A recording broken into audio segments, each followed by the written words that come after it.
All right, great. We're going to get ready to start session one, Curse of Strahd. We've actually had a couple of prep sessions just to get characters kind of stretching their legs and used to their the setting that we're going to be playing in. So this is really the first real session that's going to have all the players getting themselves into some trouble.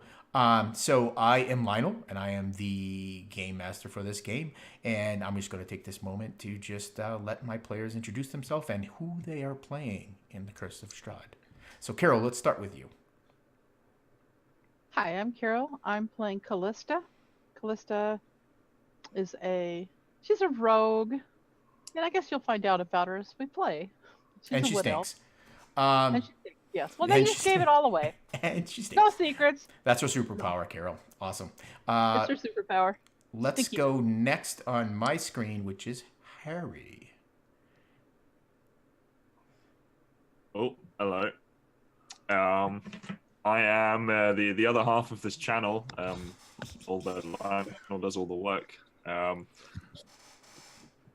playing Renard, the world-renowned chef, who is a sorcerer, and the amazing dishes that he's going to wow Strahd into submission with this food. You are breaking up, Harry, at least for me. I don't know if he's breaking up for anybody else. Yeah. Oh, okay. It just said my connection was unstable. Am I good? Yeah. Am I live? Yeah, you're good now. But your whole intro, you said your name, and then that was it. Well, that's about that'll do then. Perfect. The forces, the chaos of magic has interfered with my. Wow, I hope that stabilizes before the game really gets going. Let's go next to Brian. I'm Brian, and I'm playing Bernak the Barbarian. He is a tall, angry brute who is not as educated as the others, kind of slow to some things, and likes to talk in third person. Yeah, book learning's for dweebs, anyways. I'm with you, Vernak. He's got one testicle. Next, we have Charlie. Chuck. My name's Chuck. I'm playing George, a Goliath fighter. He's definitely one of the dullest tacks on the floor. Those are good. Those are the best ones to step on. Right. He's friends with Vernak, the ballless. I think it's safe to say that we could call it probably. See, for people that are listening to this, they're not going to fully understand. It doesn't matter. But it'd be safer to say he's Uni. We'll call him Uni. Unibarb, we'll call him. That's Forever hate wolves. And last about but not least, we have John playing Anchorman.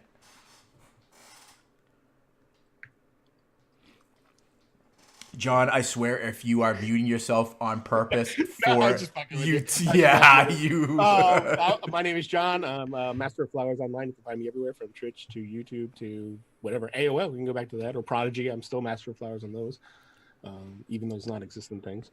I am playing Zarg of Talos, the god of storms and lightning and awesomeness and strength and power and destruction. I could go on for days, but I won't because we want to play this game. Yeah. That would be on the Reddit, I think, would be the prophesizing for Talos. Right. So I guess the first thing we need is to set up a Reddit. Right. But anyways, that's probably in the works. Hey, can you just kind of jot that down, Harry? We need a Reddit so that we can talk about Talos. Mm-hmm. All right, perfect. And our sixth player who is actually traveling today and will not be able to join us is Andre Martinez, from the channel Dork Vision, both on Twitch. I don't know if it's on Twitter, but yes. Yeah, and on Discord. He is playing the half drow Ranger Zadara, who may or may not be pinch hit played by me today. Oh, he's half drow? Yes, half. Oh, you just gave us a secret. I had no idea. I thought he was full on drow. she would definitely. Yeah, look Lionel's just that giving way. all the secrets away Yeah, today. Lionel's just can't tell him. Metagame. Da-da-da-da-da. This is the test. How I don't like well half can our doing players take what they know and not bring it into the world that their Like player Vernac, I'll characters probably are in? forget about it. Anyways. So It would be shocking if I could let it go. You know what's another funny thing? It's kind of that awkward moment when I say, I'm going to let my players introduce themselves, but because there's no real easy way to say, here you go, I actually introduce you as you introduce yourself when I say, Carol, go. Here you go. There you go. Anyways, so the night has passed, the rain has stopped, and it is surprisingly restful for you all, despite your you not trusting the Vistani that had given you a place to shelter from the rain. But you're surprised when you wake in the morning. The Vistani camp is gone. You guys wake up around cold fire in your bedrolls, and with just Zadara, who's also gone. She was the last to take watch, but she's nowhere to be seen. The stump that she was sitting on, empty. Her meager gear also gone. You can see the trail left from the Vardo wagons as they press through the grass, and now the soft earth from the previous day's rainfall cutting its way through and making its way further east along the road. But as you all remember, your journey lies to the west towards the valley of Barovia. And so, Vernac, when you awaken, you have that kind of tingling, numb sensation running along your lower abdomen and then your inner thigh to the right side. You reach down and touch, and you can feel that puckered, raised skin, the scar that has been left from Zarg's healing. But as you press there, it no longer hurts. You kind of flex your leg, and you even get up and maybe do a couple of those little things where you see people kind of, deep knee bends. That's what they are. You do a couple of deep knee bends, and Vernac is, excuse me, ready for business. And excuse me again.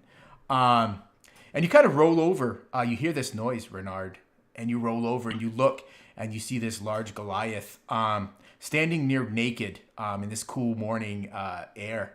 And, the bits are covered. And you just see him doing these deep knee bends. wait, did George take his pants back? George did take his pants back. Is he still sleeping right now? I believe. Did you take your pants back, George, or did you have an extra pair? No, I had an extra pair. Okay, yeah. So you still have George's pants, which you probably still, Vernac, think that you got away with taking. However, George is on to you, and he probably gave you that one of those little side eyes as he's putting on his backup pair of trousers. I think they took his pants to clean them. So, Renard, like I said, you see Vernac doing these deep knee bends. Then he kind of does one of these runs in places and kind of, just kind of do like these light calisthenics that you. I'm not sure if that's something Renard even spends his time doing. But you look around and you see others still laying in their rolled up in their bedrolls or tucked into their bedrolls. I think I'd just spin over and face the opposite way, away from the squatting Goliath. I don't want to see that in the morning. Yeah. It's grown. Yeah. You slowly start to come awake, George. You hear a grunt from Vernac, and you're laying nearby. Vernac, you look a little off balance today. Vernac, fine. Vernak missing things, but Vernak fine. The real narrative voice comes on. It's at that moment that Vernak realized he was not quite as whole as he thought he was.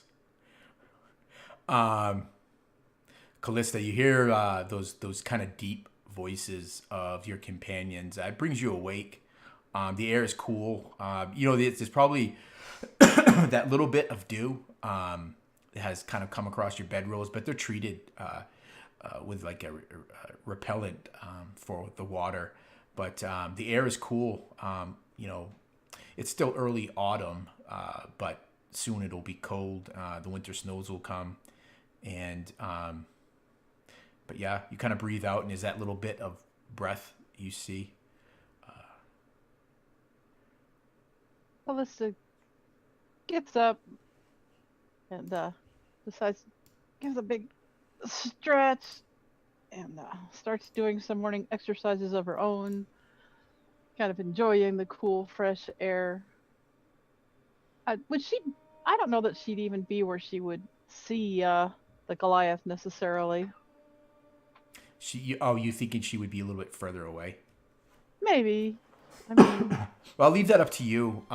Maybe she and Zara it depends had on what Callista would do for, because how invested she was in believing or having worry about the Vistani, whether she would feel safe enough to be alone. Well, I don't know. Yeah.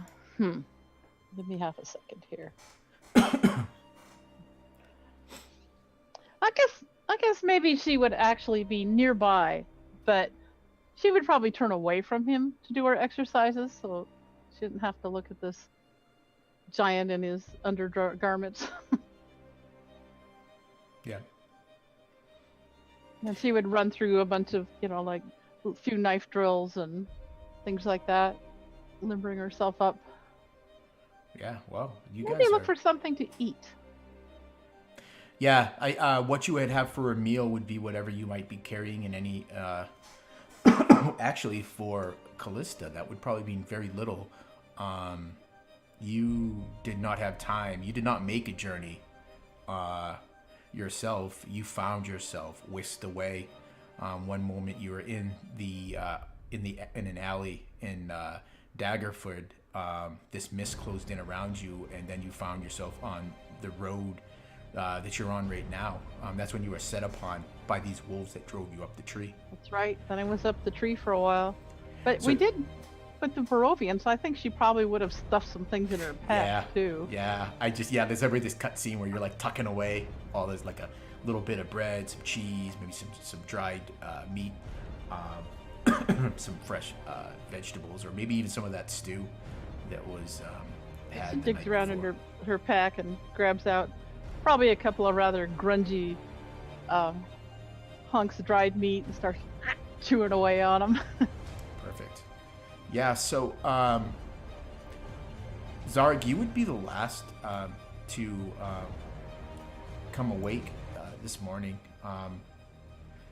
And as you do so, you just hear a camp coming to life around you. I guess if you would peer around, you would see that it's absent the Vardos and the Vistani, but your other companions are about doing their things, eating, getting dressed, and prepared for the journey. Yeah, Zarg looks over.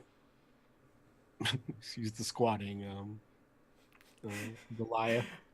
I think I'll save you from that, Zarg. I would say you probably wake up. He's done. I mean, Thanks. He's not going to do it for like a long time. He was just really surprised. But I think right when George starts talking to him, he probably stops.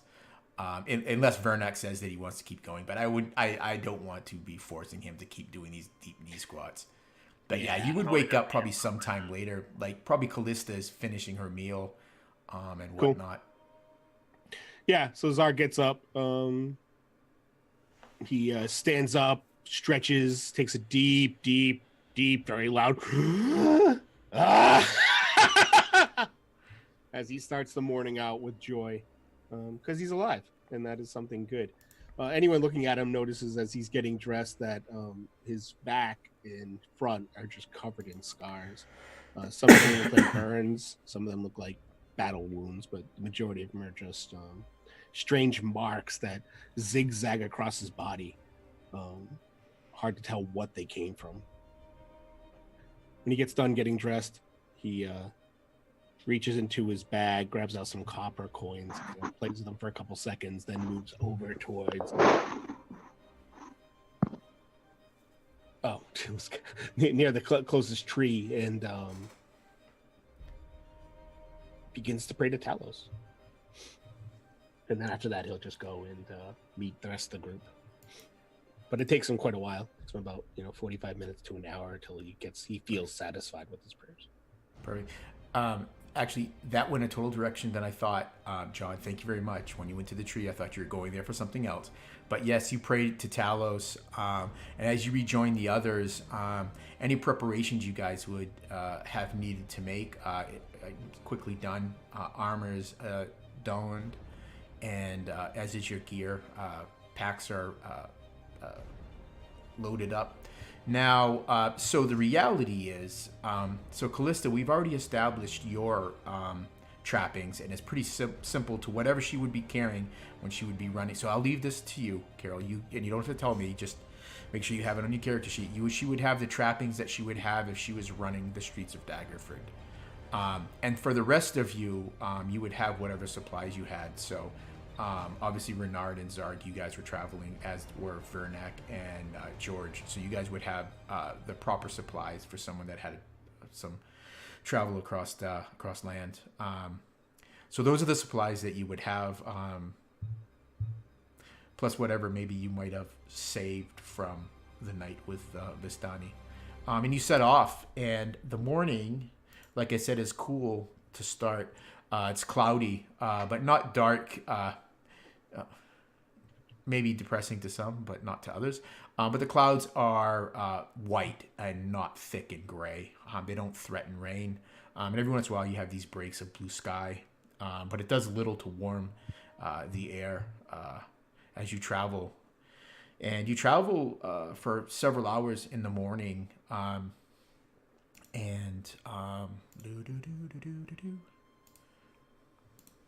It is such an awful day. Yep. Such a not rainy, thundery day. So you see, you just see black pools of water standing still in the road, and they are almost darker than you would expect a puddle to be, almost as though it absorbs light rather than reflects it. And the roadway is muddy. You feel it kind of just your feet sinking in. And you see the giant trees on both sides of you just kind of loom in, and almost as though oppressively so. And as if it wasn't enough of it, you see more mist just kind of weaving its way through these trees.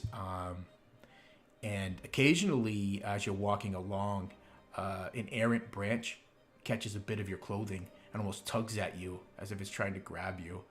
But such is your morning as you travel along this road. And I guess what, if anything, would happen in those couple of hours that you travel?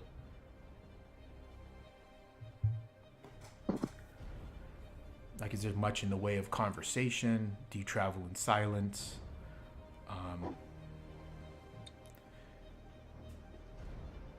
I guess that's just the DM's way of saying you guys haven't really spent much time together. Is there questions or things that you would say amongst each other to try to get a better sense of these people you travel with?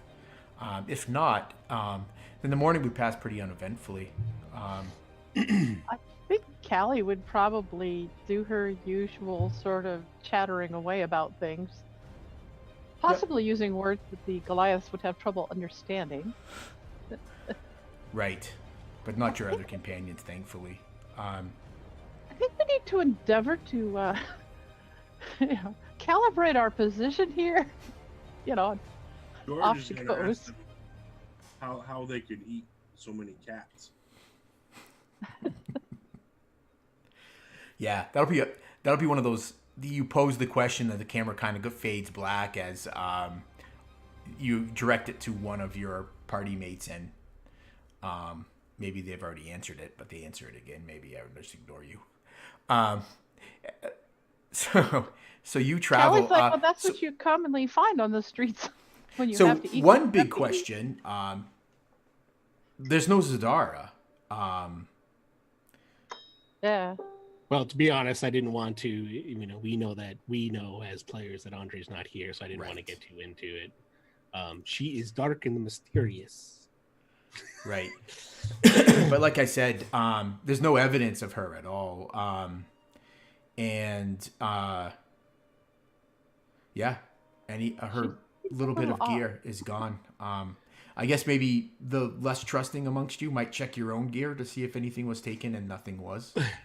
I check that every morning anyway. Yeah. No, Zarg would not do that. But I mean, when I was over at the tree, I left a mark on the tree, pointing in the direction that we were going, figuring that if she comes back here, she'll see it and follow us. She's better in the woods probably than Harry, Renard, or I are. Yeah. Yeah. Harry, change your name on the thing. I keep reading I read your name instead of. Callie would be like, I think she must have gone with those Bastani.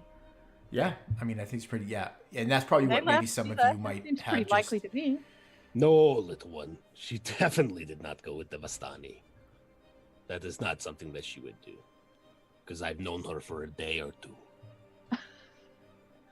Oh. Much longer than I've known you. Half a you go week. with the half a Vastani? week, Zarg. Yeah. So there's just small talk, I guess, amongst yourselves. And probably about 4 hours after you set out, you come to this great wall. The fog. I'll read some game text for y'all, because this is a published adventure. Published by the people at Wizards of the Coast, also. All rights reserved. All rights reserved. The fog spills out of the forest to swallow up the road behind you. Ahead, jutting from the impenetrable woods on both sides of the road, are high stone buttresses looming gray in the fog. Huge iron gates hang in the stonework. Dew clings to the cold tenacity of the rusted bars. Two headless statues of armed guards flank the gate, their heads now lying among the weeds at their feet. They greet you only with silence. So you see these great gates before you, and I do have a handout to share with you what they look like. So I will show those to you right now. So these great gates that you see. I kind of wonder. Those okay, so yeah, that option is out for me. I mean, is it weirder that the statues were there in silence, or is it weirder that they would talk? I mean, I feel that I'm actually comfortable with the fact that they're not talking. I'm just saying, if I was writing it, This is a magical world, Zarg. You can call lightning from the sky and heal people, so of course statues can talk. True, but I have my head on my shoulders as well. I don't usually talk when my head's lying on the ground. I'm just saying, there's just all kinds. Don't limit yourself. Don't limit yourself is all I'm saying. And Callie's like, they can't see anything without their heads, can they? Not much in the way of guards. Nothing good. Well, I don't know. We could go closer and see if they animate and one of those large swords tries to cleave you in twain. No, we decided that we are going to go back the other way. Yeah, and I think anyone that would look behind them, what they would see is very subtle, but this fog has just gotten thick, and it seems like it's just closed in behind you. So as you look, you can only see maybe 30 or 40 feet before the fog becomes so thick that it's just a grayish white wall. I'm gonna pull Pilford out and have a discussion about what we see and what he thinks. Okay, just for our listeners, Pilford is a mouse. It's not anything else. Take it away. So I'm gonna, brother, what you make of this place?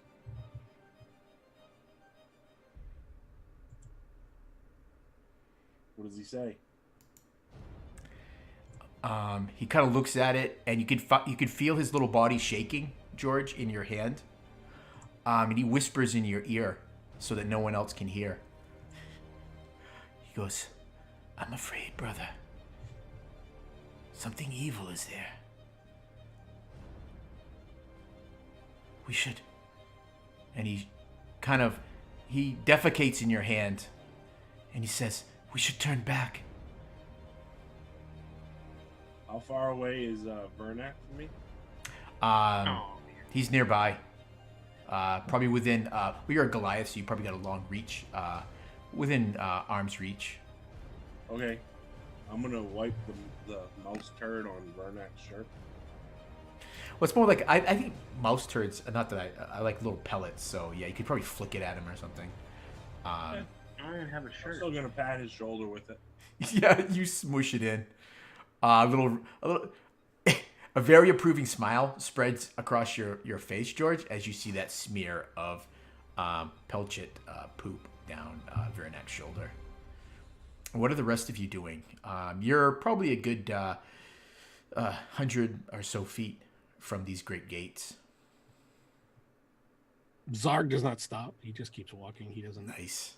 He does care less whether there's So a Zarg statue has or not. Zarg has moved past those in the group that stopped for a moment to look at these gates. So you're probably a good 30 feet ahead of the rest of them. And you have pretty perceptive, you're pretty aware of your environment. So you're probably the first that sees the shadow moving in the mist off to your right. Zarg immediately turns, pulling out his shield and grabbing his weapon.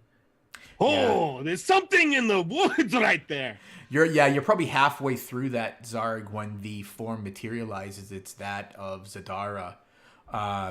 She waves off what you're doing and says, "Put your weapons away. It's just I." And she looks past you at the others. She says, "I head off early to scout ahead to see what threats might be there." And she kind of looks nervously at the great gates and the statues.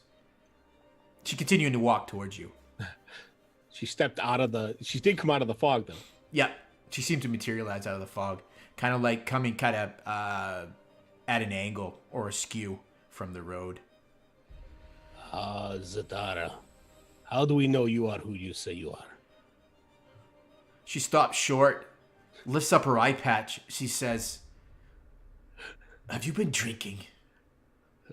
I drink as much as I can, you know that. Welcome back, my dark friend.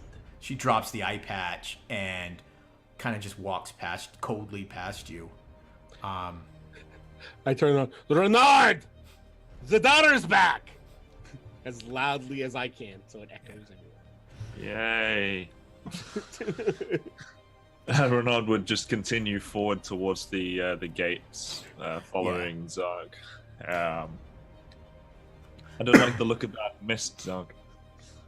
Looks unnatural. I do not see a mist, my friend. I see a fog.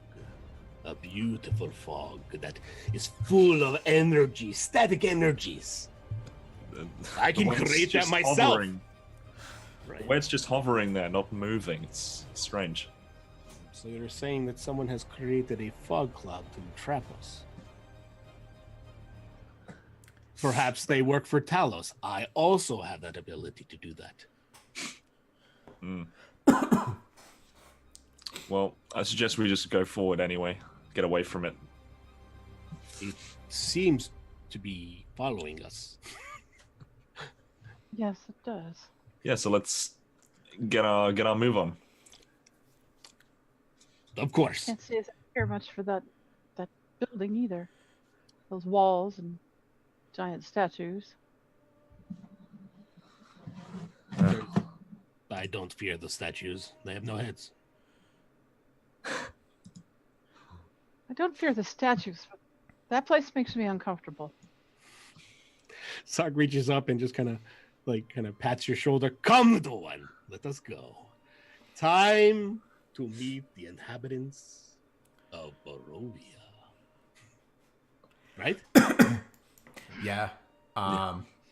As the six of you start move closer to the gate, one of the things I think Zadara would probably say to probably to Vernak, but not in any sort of meant trying to be silent or secretive. She says, "I saw many tracks to the sides of the road, wolf tracks. They're all over." And she points to both sides of the road. And I think she tells you that because probably in passing, you guys had talked a little bit about probably George. Maybe she would approach George because Vernak was kind of out of it the night before. So it's strike that. We'll go with she goes to George and says that. But you had mentioned that you were hunting wolves. So she tells you that for whatever way that might be.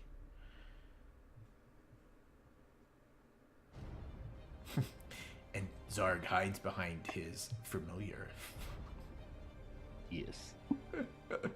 Cats. Only cats, man. They love to get up in front of you when you're on stream. Callista likes cats. Oddly enough, he hardly ever does this. So, I know, it's only it's obviously when I'm talking, he's like, "You're not looking at me," so yes. And this is totally lost at anyone that would listen to this game because there are no videos. All we can see is the cat. trust me. They can still hear Zarg. So George, Zadara says this to you. She kind of just very points off in the direction, no to anything in particular. But she says she sees wolf tracks all to either side, but no wolves. Are they heading towards that gate? She says they are all over they crisscross this place. But she nods and says there are definitely trails that lead to the gate. Then I'm just going to head through the gate. Yeah, you have a degree of confidence knowing that this might be taking you in the right direction. A wolf is a wolf after all, right, George? Right. Because you guys have bounty on wolves. Remember, you take their ears. So as you draw closer to the gate, there's been all this talk of these statues, but you can't, most of you can't shake that feeling of unease as you draw closer, and these sightless eyes of these statues, as they rest off, tilted in the manner in which they fell and have remained, it's as though they're staring at you and watching you as you draw closer to the gate. And then, as that was not eerie enough, as you get within 30 feet of the gate, you hear this, and then you hear this squealing of a rusted and weather-worn iron as the gates begin to open slowly, parting, revealing the road beyond. So we didn't actually do anything. We just got closer and the gates opened. Yep. When you get within 30 feet of the gate, they just start to slowly part and open. Zarg turns to Renard. Renard, did you open the gates? No, that's not me. And he looks over at George and then Biernack, skips over them and looks at Callista, then Zadara. Renard, how did the doors open? I would think that you would see Zadara pause and stop, and she instinctively, you see like this short sword almost appears in her hand when this happens. And then you don't think that it would be safe to say that a drow would blush, but there's probably that moment of pause when she realizes that might be seen as weakness from the rest of you, and it quickly goes back. She goes, "You never can be too safe."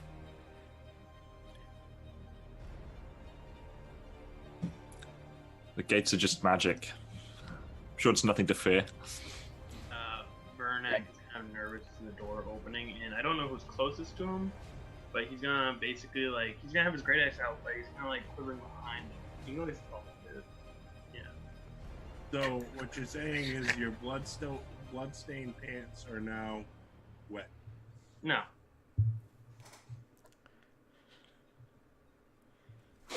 Oh my God! Would just separate tap Vernon separate on the shoulder. Goliaths, please. Just separate the Goliaths.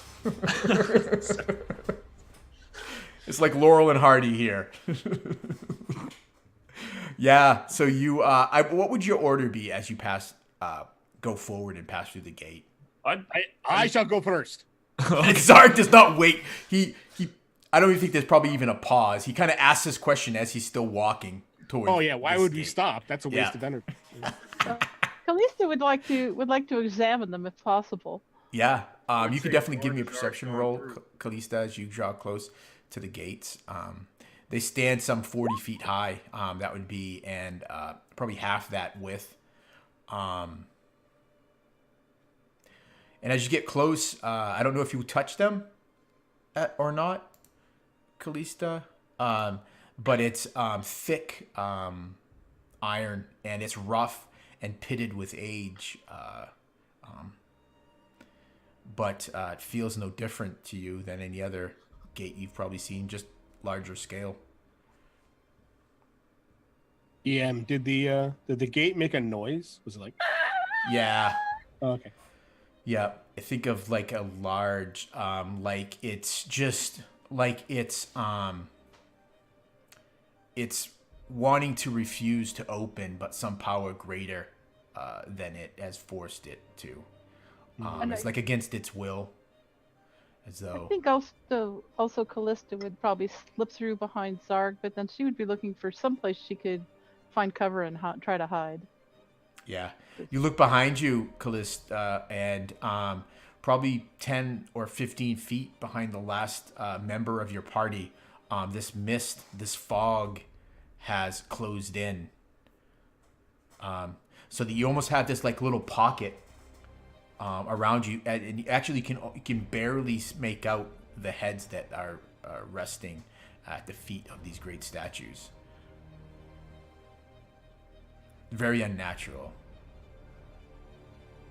And very, very much reminiscent to the fog or mist you remember in Daggerford. What are the rest of you doing? So Callista's spending this time. You see her kind of run her fingers across one of these doors of the gate. When you look beyond, the road continues, and you can see the forest as well continues to either side of the road. Well, George had just continued through the gate. Yep. And for those of you that pass through the gate, what you would see is the road, which was dirt, now has rough cobble. Probably was once a great thoroughfare, but now has kind of given way and crumbled to age. So there's cobble there, but you see that it's starting to become overgrown in many places. But much more firm beneath your feet.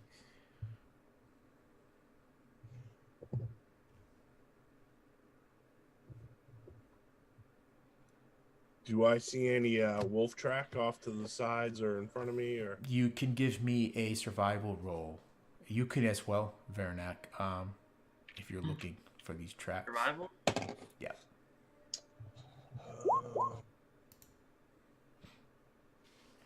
Yeah, you don't see any wolf tracks, Vernak. I rolled a 19. Well, with the plus to survival. Yeah, it takes you a moment, and George points it out to you. He pulls back some of this long, overgrown grass, and pressed into the earth, you see several large wolf tracks. Follow him. Right. Yeah, they lead in through this gate. And as you guys pass under this gate, it's like there's this moment of cool darkness. Your skin kind of prickles, much like if you were ever to walk into the cold, or you get that goosebump. And the hairs on the back of your neck begin to rise, and then as you pass through, that sensation fades. And as you all are through, and much like when you approach the gates, when you get about 30 feet beyond them, you hear that squawking that as they close, and there's that final, like any good movie, as they close shut. And as you would look around, I think one of the first things you would see, that though the mist is not quite as thick here, it is still, as you look off into the trees, it is still kind of weaving its way through these trees, though much thinner than what you had seen before.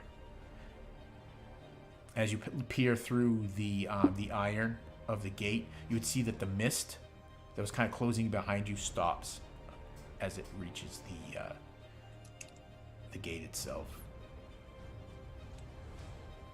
I feel like I've been herded in here. Somehow I don't think we're going to be leaving here either. Well, it would stand to. I think you could give me an Arcana check, Renard. Mm. You know magic. Sure. I also have. I these don't know magic.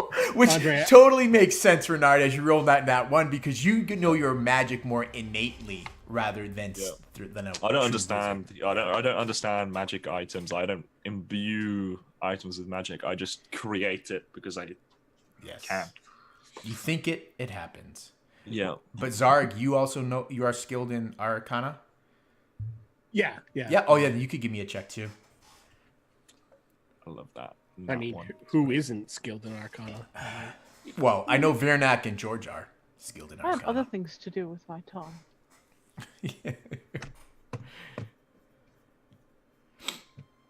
If I get a natural one. Yes! Yes! What are the odds? It's time to roll 20 down and reset it, because that's not good. So, Renard and Zarg, almost at the same moment, you think, well, geez, if you approach the gates and they open, and you walk away from the gates and they close, if you were to walk towards the gate, it would open again. It stands to reason. So if either of you would walk toward the gate, it should open again. Does not head that way. He ran out of food, and he needs to eat, and it's got to be a town here eventually, so that's his main goal. Right. So you do know there is a town. One of the things that Stanimir had told you is you needed to pass through the village of Barovia. Past the village of Barovia, you would, beside a river, or beside a fall, you would find Madame Eva. Remember, he had said, go to Madame Eva. She expects you. Dang. That's an awesome perception roll, George. What are you perceiving, or what are you attempting to perceive? I just was trying to figure out how you guys are doing the perception and all that. Oh, right off your character sheet. Most things on the character sheet are intuitive, and you just click them, and it'll actually roll and add all your stuff for you. Yeah, that's what I just figured out. Perfect. So you just wasted a good 20 roll. Nice. As a game master, we love this. Yeah, so you're through the other side. The look up, it seems to be... Wait a second. You look up, the partly cloudy sky with patches of blue is gone. It's been replaced by almost a steely gray, marred by darker, more insidious black clouds. Off in the distance, Zarg, which probably to you is not an ominous sign at all. You hear the distant roll of thunder, but it's many, many miles away. Come, my friends. Talos is blessing us with good travels. Let us head towards the sound of my god. Right when he says sound, that's when some rain starts to patter down. On you. Good days for all. So yeah, cloaks are pulled tight for those of you that have them, and the luckier ones of you that have hoods are able to pull them up and pull them tight in around you. The rain continues for probably the better part of an hour as you travel along this road. Thankfully, most of it is cobble, so you're not having to walk through across through mud. But it's miserable in and of itself, with the exception of Zarg, who strangely, yeah, it's probably. I just see you like walking really like proudly in this rain. Probably a little disappointed that there's not more thunder. That the thunder's not drawing closer, and you see no lightning to speak of. But within the hour, the storm has pretty much passed. The rain given way to probably just like that very thin, almost like irritating, like a drizzle. And it just like it's enough to like just make you wet and clammy as you Just testing stuff. It goes bleep. That's why. So we all look over to Tests see are live. Test is live. as Zarg walks. Anyone who cares to George, you can't push the buttons, buddy. What are you doing? No. There goes George? No, my cat's name is George. Yeah. So you're walking these towering trees whose tops are lost in this heavy gray mist. Block out all but the dark, deathly gray light. So you know the sun is up there. You cannot see it. The tree trunks are unnaturally close to one another, and the woods have this silence that reminds you, or many of you, of a forgotten grave. That, but almost inexplicably exude this feeling of an unvoiced scream. So the unease that you once felt is almost compounded the further you walk along this road. Lionel, can we say that? I meant to say it before my cat got crazy. Can I? When I was walking and the rain was coming down, Yep. I had taken out 2 of my vials and I was collecting the water. Oh, yeah. Yep. As to me, this is very important. So I'm saying, you see, Alon, one more day our God gifts us with what we need. And anyone paying attention notices that he pulls a little bit of stuff out of a little pouch and drips it into the water before putting the stopper on and putting him back in his pouch. Yeah. Callie would be paying attention. Yeah. She would notice. So that that means a lot to many of your traveling mates. You're like, yeah, drugs. That's why. Got it. Yep. Probably what she thinks. It's the white substance. Yeah, it's a little bit of the happy stuff. Yeah, so no, you do that. That's not a problem. So you travel a bit. I guess it sounds like, and correct me if I'm wrong, sounds like your group's running probably a little bit low on rations in the way. I mean, you would have plenty of water. That would be something easy enough that the Vistani would have allowed you to fill your water skins the night before if you had thought to do that. But your True. rations themselves are running thin, as now 6 of you are eating or sharing them. So make sure that you... I'm not sharing mine. Okay, Callie is not sharing hers. So She doesn't have a whole lot. She's got it pretty safely packed at the bottom of her pack. Well, I'm making the peoples that share taste really good. So, yes, perfect. yeah. That So you're works. eating these really bland rations, Callie, as the rest seem to be really savoring and their meal, which is still meager at best. But you do your best, Renard, to warm and spice the food, much to the person's request, because that's what chefs do, right? Don't forget, I took a bunch of wolf meat from the wolves we killed. Yeah. So, is there a certain way that you must have? So we could just hand wave and say that you prepared it. You had made maybe a fire, and you just kind of Well, I don't know if you would have the salt. Wait, do you have salt? No. Yeah. No, you probably wouldn't salt it, George. What you probably would do is just dry it. You would lay like it across. You cut it in thin strips and just smoke it. Smoke it.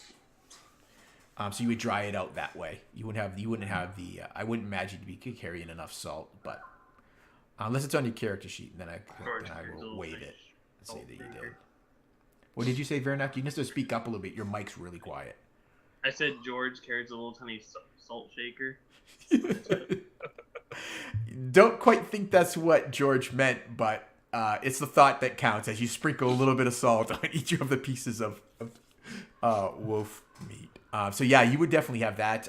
Just give me a d6 roll, George, and that would be how many days worth of individual rations you can 4. get from that. 4. So you will have 5 days of worth of wolf meat if you alone were eating it. So Meat. yeah, so you have this meal.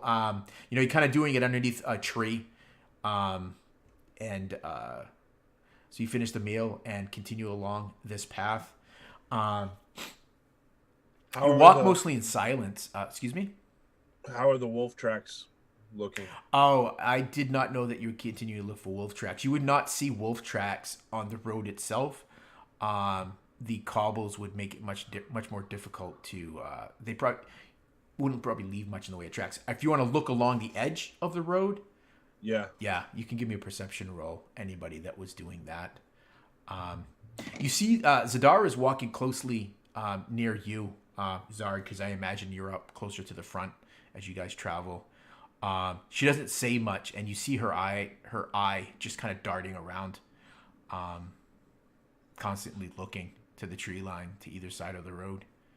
Every once in a while, you hear her kind of mutter, probably more to herself than to you. Something is not right. It's not natural stuff, sort of along those lines. Trust me, Zadara. Talos is with me. If something goes wrong, I will know. And I just continue walking, not paying attention. Give me an insight roll, Zarg. The insight. Yeah, I know that's your dump stat. Let's go. What you're talking about? I am wisdom based.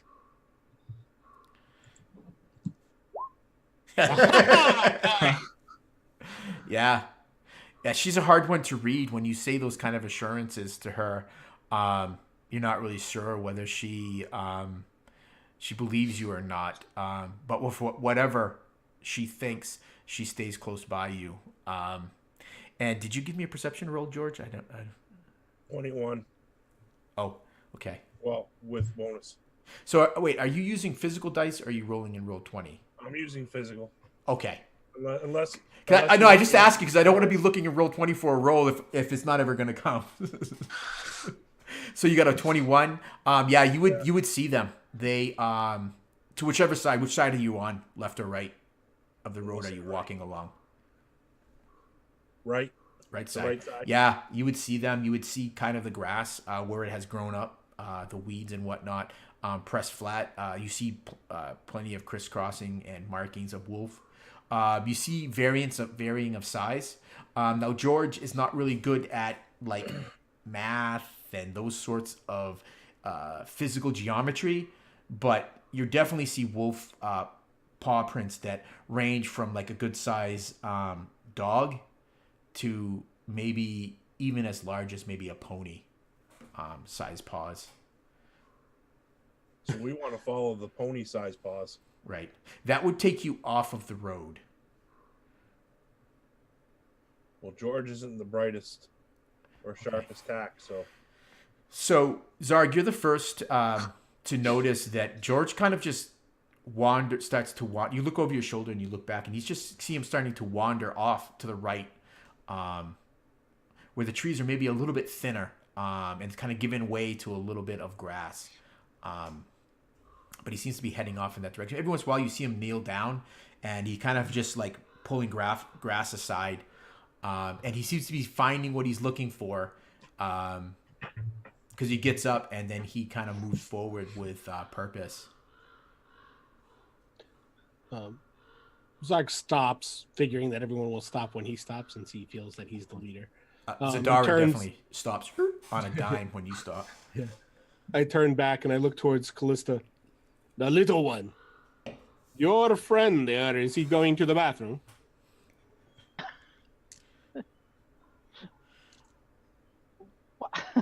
That's you, Callista. I don't think so. I think I don't know what he's doing. Perhaps you want Haven't to known rein him him that in. long. Is he coming with us, or is he going his own way? George, where are you going? Following track. I don't know if this is the place and time right now to be following tracks. We need to stay together. Oh. George and Vernak hired to kill wolves. Wolf track. Well, you've What? got to survive first.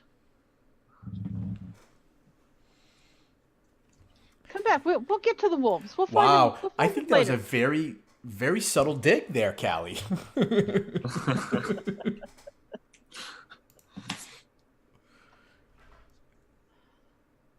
Vernak, what you think? Wolves. Yeah, he points the tracks out to you, Vernak. You were probably looking at the other side of the road. Callie Vernex looks- think we should stay with group.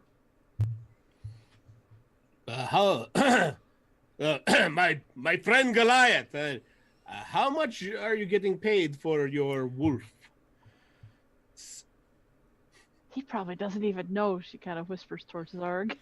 Because our friend Renard, as he points to Renard, is going to be getting lots of money, and we go with him. We make lots of money, easy money. Yeah, Tracking, no fighting, unless we want to fight. George like fighting. Then come with us. All Yes, right. come, George. Come. yeah. For the Stinky record, one. George. Quiet. Oh, sorry, I didn't mean to speak over you. Smelly little girl. And you think you smell like roses? I smell like bear. Me smell good. Bears don't smell that great. Yeah, it's a different kind of smell, Callie, and it definitely does not smell good to you. Kelly doesn't care that, or even realize that she smells like something mildly rotten out in the forest most of the time. Well, you Right. guys are talking about smells. Vernak is a little bit like he's starting to think like everyone thinks he smells. So if you guys look, Yes. and he's like, I don't smell bad, basically, and it says like, I don't smell bad. Yeah, the Morgan Freeman narrator comes on and says, and all of a sudden Vernak was very self-conscious about his own odor. Which But- Kelly is never self-conscious about.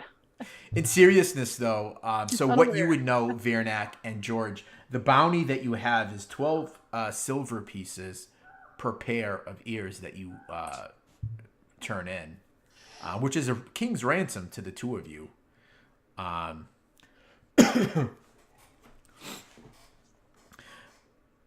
But you would hear Zadara kind of mutter next to you, Zarg.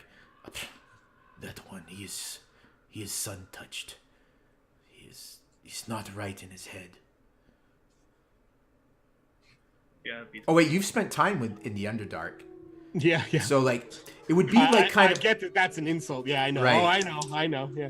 But it stems from the fact that there is really kind of much like any kind of myth or whatnot. You would sun touch if you spend too much time in the sun. Some drow believe that it does drive you crazy. Yeah. The wolves are calling. Yeah, and yeah, I was gonna say you hear the howls of wolves, and it just kind of echoes through the trees. But Vernak. come along, Back. George. We have plenty of fighting. We can stay together, and we'll find wolves as we go.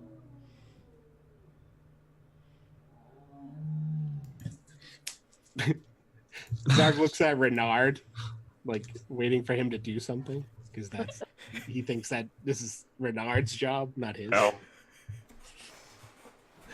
Look, let's just go to Barovia and go all grab a pint. I'm sure the wolves will find us before we find them. I think Renard needs to use his magic to fix his earmuffs. Yeah, the howls that you hear slowly fade and they grow more distant. And All right. George, follow. if he starts following behind, then Is it- Zarg will continue going. He doesn't. Is it like pouting kid? Like, I don't really want to follow you guys, but I'm gonna follow you, kick a couple stones or something. Because George really wants to kill wolves. Yeah, I mean, he didn't kill any last time, right? Oh, burn. Oh. He intimidated quite a few, though. Yeah. That's why they needed to take him out of the fight so quickly, because they knew the damage he would wreak. I mean, you lost, you lost a quarter of the testicles in your group. I'm just saying. Yeah. So, Right? And Callista killed more wolves than anybody. That's true. The testicle-less person did best. oh yeah, from the safety of a tree, Callista. Hey, that's what rogues do. She's got smarts. Yeah, I'm smart enough to get up the tree and shoot them from the safety. Right. So, you continue to go, and let's. How are folks feeling about taking a quick little break? Maybe 5 minutes. Folks can do bio and whatnot, and we'll come back and do I think it'll be just about the last hour of this session. Sure. All right. Sounds good. Good. We will Talos be back is calling us shortly. And we are back from our break. So Renard, you look up to the gray sky, wondering maybe how much time has passed.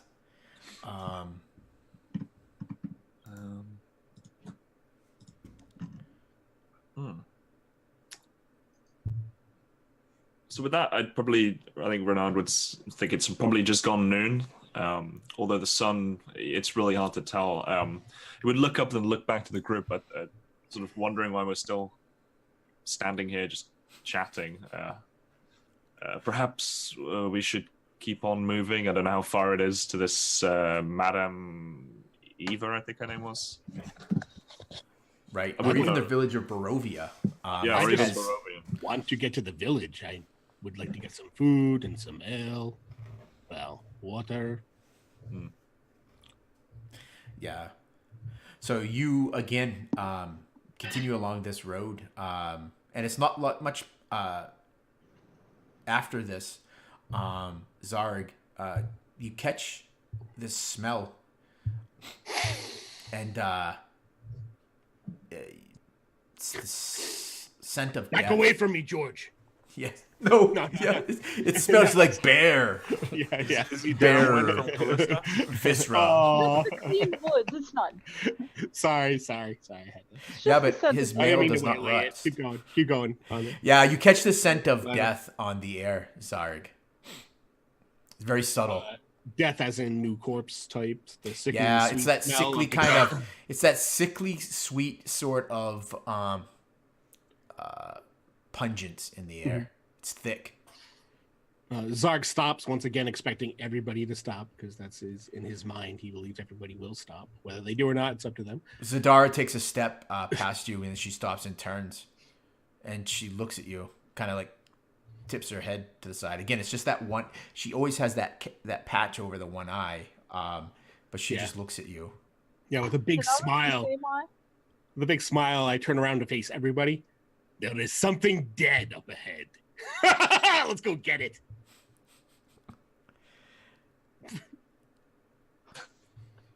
You're a strange man, Zog.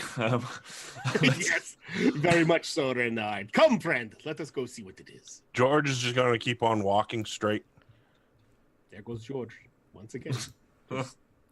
Just walking his Callista- line. Callista wants to hide and start creeping around and not walking just boldly through the middle of everything. This is making her creeped out. It's less creepy to stand inside the woods. Well, I don't know if there's any kind of cover along the road or not. The only cover you would have along the road is if you went probably about 10 or so feet to either side of the road. And exactly like Zarg says, to follow along this creepy tree line. She doesn't want to do that either. So Yeah. she's going to stay close to everybody else then. I mean, I have a high perception, so I probably notice her being uneasy.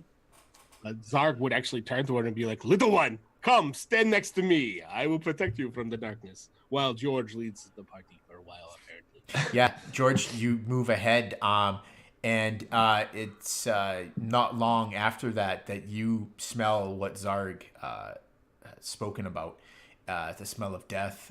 You've smelt it before. It is definitely coming from ahead of you. You follow along this path, and it's like this very gentle kind of a hill and bend to the road. And as you come up over you crest this. I would need, I guess, from you, George, first, perception roll as All you're right, leading. just What? just so you know, as soon as I start to get that smell, Yeah. I'm gonna get myself, prepared, have my maul out, and just be ready. Yeah. Yeah. And anytime, guys, as I'm narrating something, if we need to stop, roll back a little bit, please, by all means. This is your game. Don't hesitate. Don't So- feel compelled.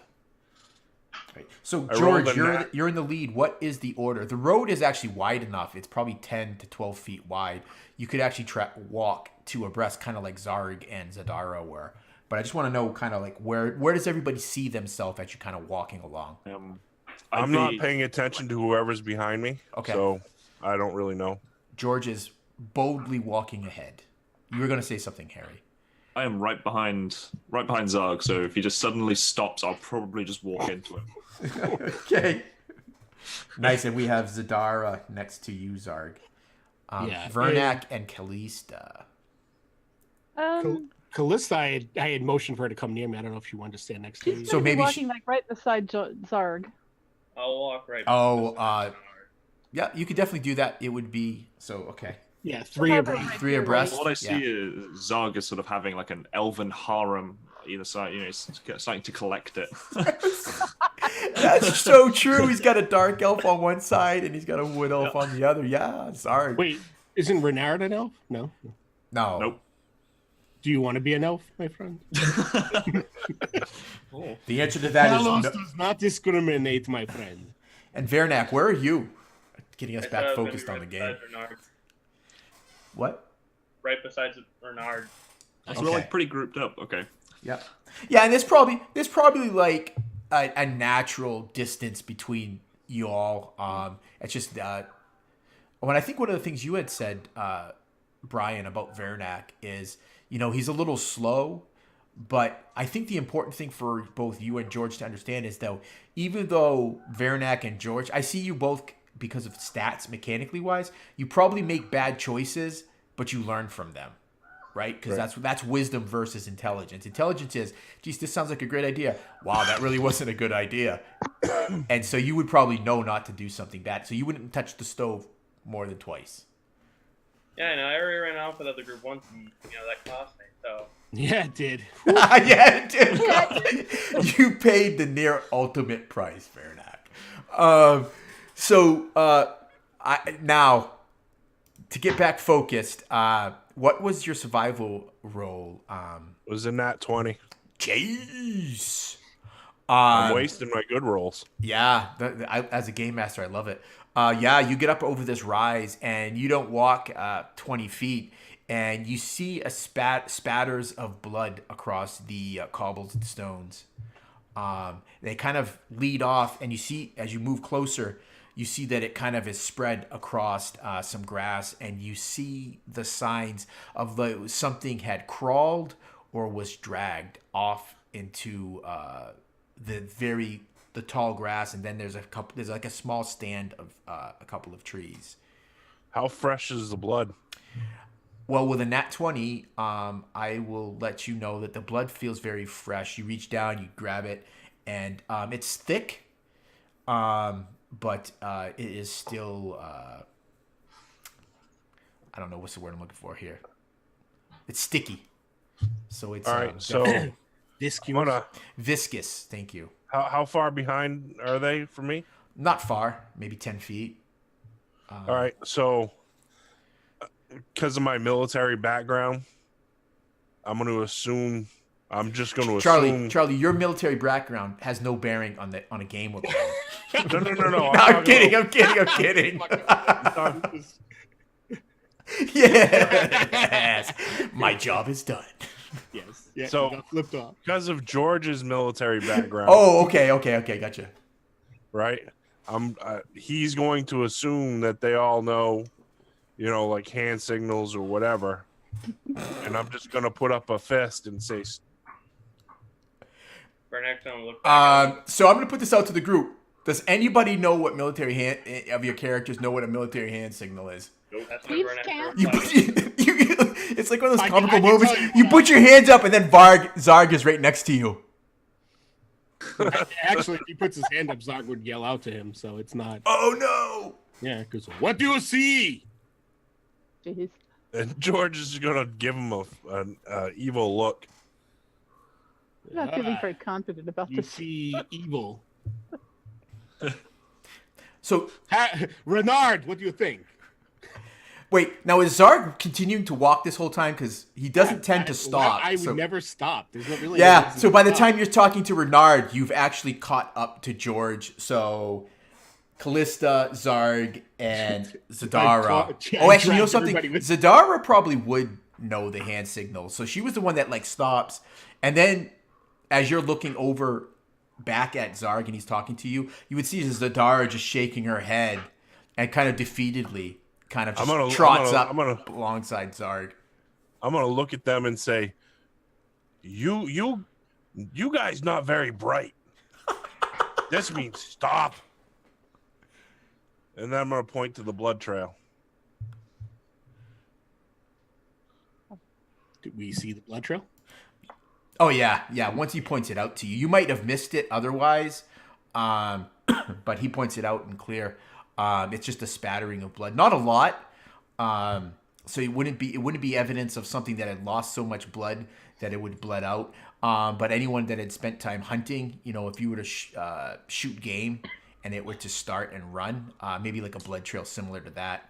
Can I it make looks as a medicine check to see if I think it's enough, like what a human would drop as opposed to an animal per se? Sure. Yeah, sure.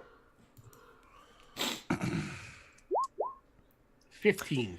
Yeah, you would say that, and you would probably look at the grass as well. With George kind of pointing it out to you because clearly you guys aren't as smart as he is.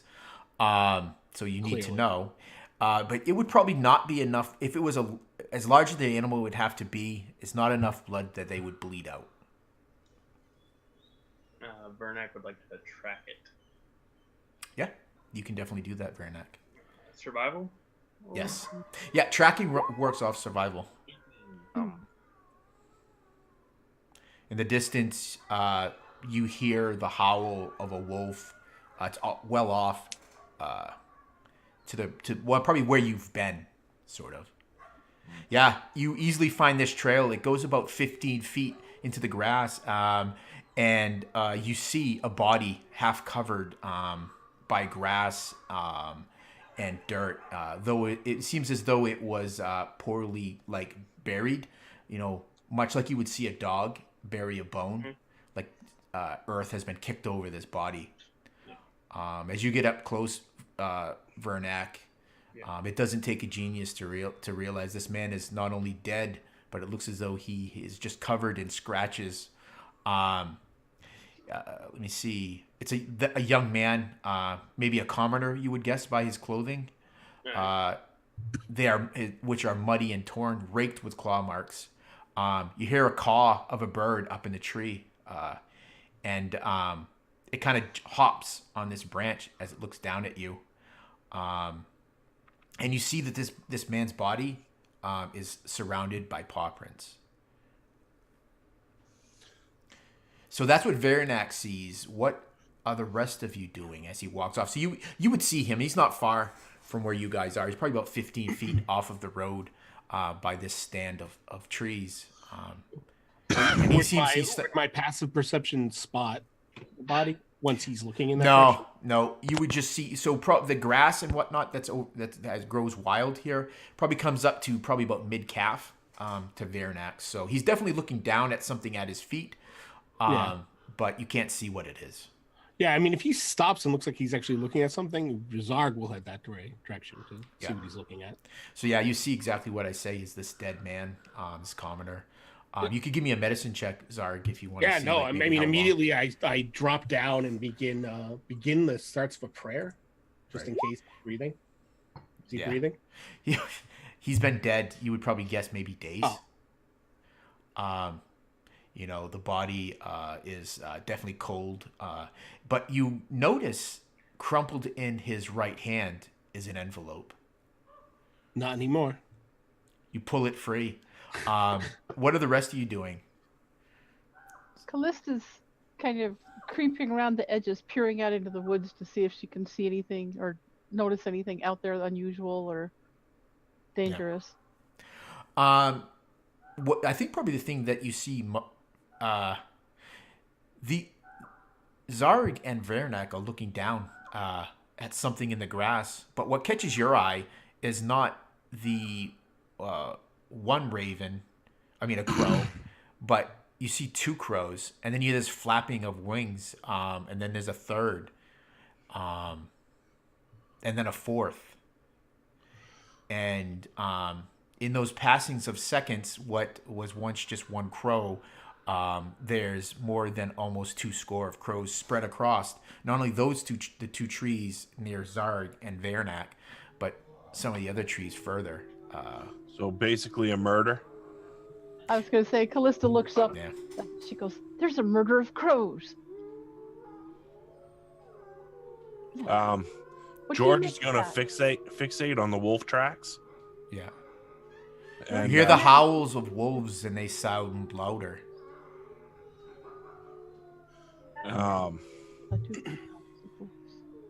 He's gonna turn around and say, "Should have hunted wolves."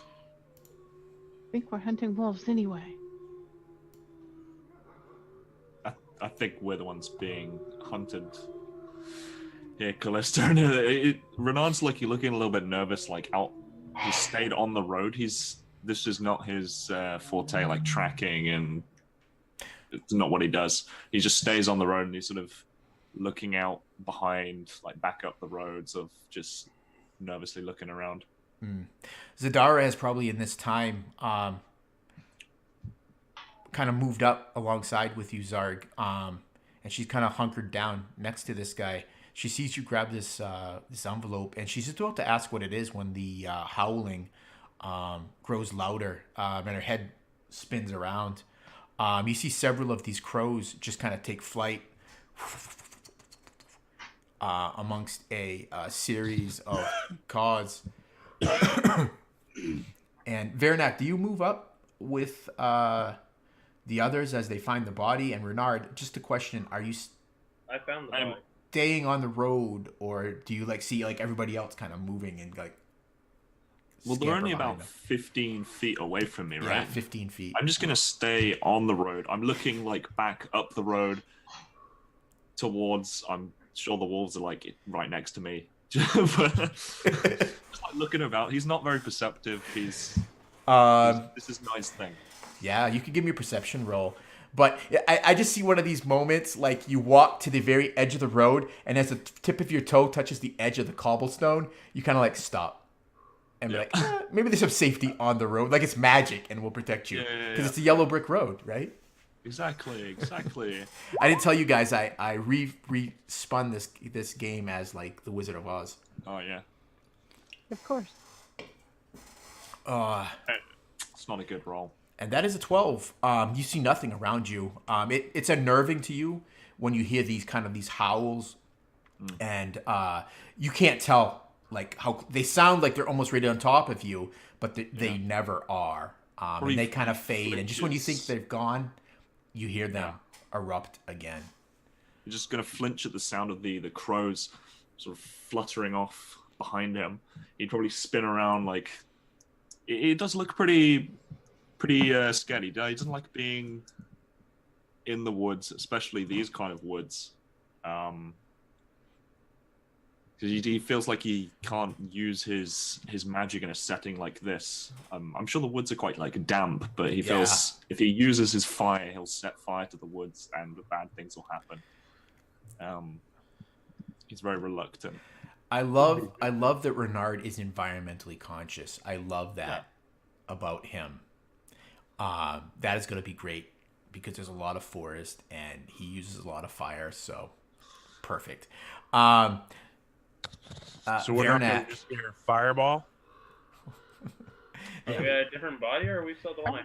Vernak, you see Zarg pull some sort of bit of parchment or something from this dead man's hand. Yeah. It's sealed. What you notice pressed into the wax is a large bee, the letter B, not the honey bee, Zarg. And when the wolf howls kind of fade a little bit again, that's when Zadara says, "What do you have there?" You notice she's clutching this hand crossbow that she has very tightly. Zarg just nothing to worry about for now, and he stuffs it into his large pouch, his belt pouch. And then the large one, looking up at Biernek, large one, help me wrap this body up. We should take it back to the town. I'm sure it needs burial rites. Vernak kind of nods and starts looking for things to wrap the body up with. So this is where George is probably going to use his past military and say, no use in bringing body back. Burn it.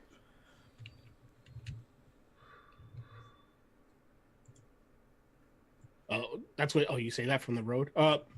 No, I'm not in the road. Oh, you're right. I followed the wolf tracks. No, that is not the way to burn the bodies. It's not. We don't know what their process is. We need to bring them back. He's obviously part of that town. Burn it. No sickness. I'm thinking that if the rotted bodies get people sick from past battle experiences. Sure. But Zarg does not care two shits about that because he can heal himself, so. No, we need to bring the body back. It makes no sense to leave it. There's not really an argument here. I will carry the body if Vernak is too weak to carry it, even though I healed him. Well, these guys are arguing about that. Callista's extremely curious about that piece of paper that Zarg picked up. I'd like to pick his pocket.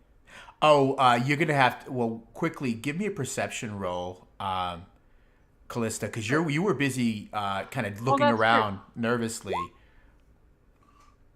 Vernak's gonna pick up the body, by the way. Yeah. So Zarg, I will. 16. That's a pretty good roll. So you would probably catch it out of the corner of your eye, and that draws your attention to it, Callista. Well, and I heard them talking about him finding something too. That probably caught me to glance over. Yeah, you glance over just in time to see Zarg putting something into his pouch. You're not up close to him, so you'd have to like saddle up next to him to try to pick its pocket. Yeah.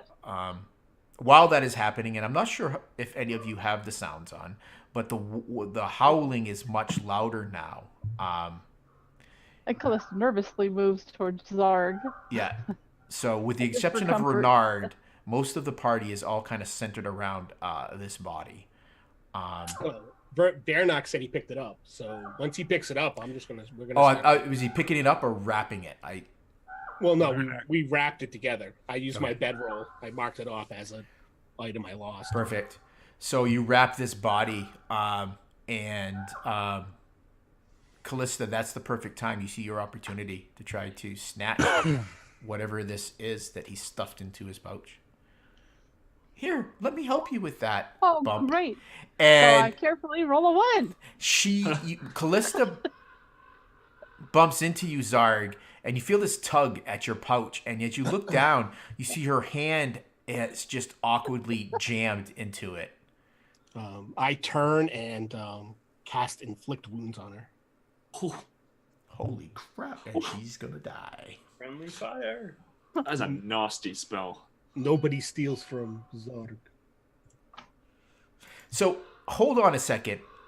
I'm gonna use some DM fiat. So this happens, and there's that moment, and there's that.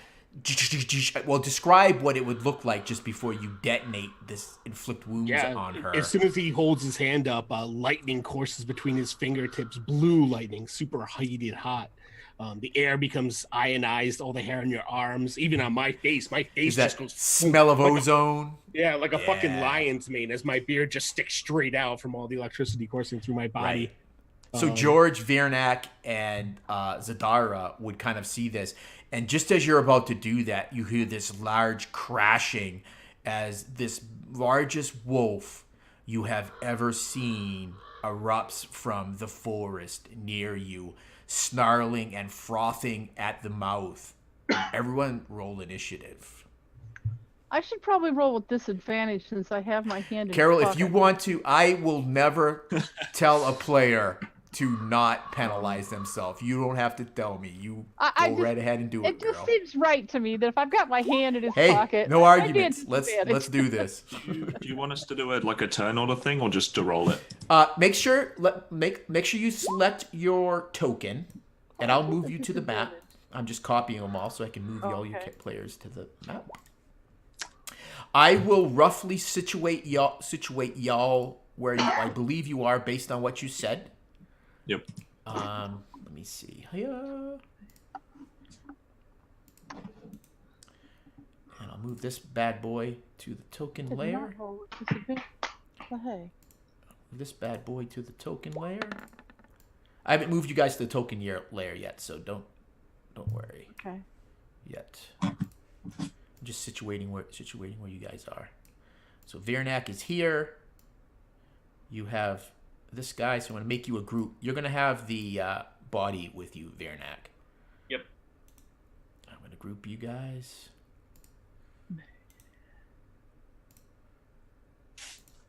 Roll. There. Since everybody's using roll 20, I'm just going to use roll 20. Yeah, it might be easier that way. Particularly for initiative. All right. Because then you can add your directly Zadar to is the- there. Callista's. Getting yourself in trouble. George. And I'm going to give you guys an opportunity to adjust your tokens, all right? And Renard is actually, is safely on the Safe on the road road. from where this thing erupted out. Have you moved this to the map yet? No, I have not. I was just Okay. finalizing the There we go. things here. Oh yeah, I'm perfectly safe on this road. I don't know where the wolf is, but I'm just going to make any last minute adjustments where you guys. So the body was right here. I'm going to ping the map. And so you can adjust. Actually, probably you would be. Oh, crap. Why am I not moving the whole group? There you go. How do we do the initiative thing again? Select your token and then hit initiative in your character sheet. oh, you haven't added the initiative, the order thing. Oh, No, this- no. So we have to do. We have to do that. You're there. You're there. Mine is not rolling with disadvantage. Oh, I already rolled initiative. Okay. Yeah, it's just I didn't have the turn order up. Let me adjust it. Okay, there we go. 6 is my disadvantage. I just rolled it twice. I guess you don't get disadvantage on initiative.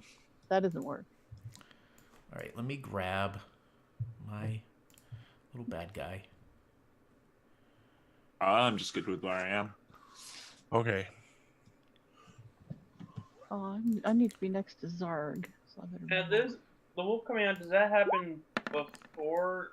Like, does that happen after we wrap up the body? And then Yeah. before I pick it Yeah, apart? you're just like maybe finishing the final knot on it, Veranak, tying it up, maybe with a little bit of help from George, and you're just probably hefting it up onto your shoulder. No, George isn't helping. Oh, George okay. wants to burn the body. Oh, okay. So, Wait, why does it say I have 30 point? Oh, is that the toys Yeah, are I right? got initiative. Yeah, Let the me dead look. body has initiative. That's good. oh, did it? Yeah. It's as Exadra's token. Oh, right. Zarg's token. Okay. So let me see. Why is there two Georges? What did you roll, George? Because you I have rolled two. a 20, Okay. I'll but give I you- was just trying to figure out how to put myself in the turn order, and then it re-rolled. Right. So this is the turn order. Have you guys adjusted your characters where you would want them? Yes. Yep. Perfect. Then I shall reveal the warg where it breaks out. Right here. Oh, perfect. It crashes It's worse than out of Callista's. these All trees, right. and it is that large. It is, to say it's maybe a good-sized pony. And George, you're the first to act. You see this great wolf. All right, so each square is what, 5 feet? Mm-hmm. I'm only seeing like two people in the wolf on turn order. Is that? I have everybody on the turn order. I don't know. Yeah, I only see Renard and Callista. Yeah, Yeah, me I too. see myself, Callista, and the wolf. Oh, I like the battle music.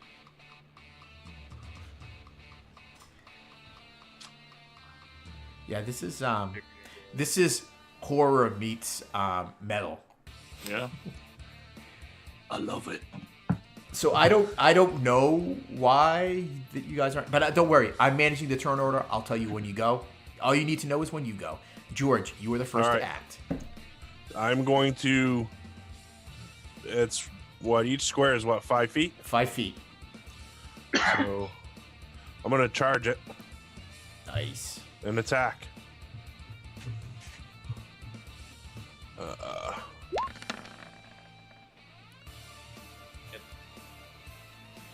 What do we have? 22. 22. That is definitely going to hit. It's a vicious blow on this thing. As you hit it for 13, yeah? As always, it automatically rolls damage. Yeah. I turned it on for your character sheets. Oh, okay. Yeah, that's what's nice about it.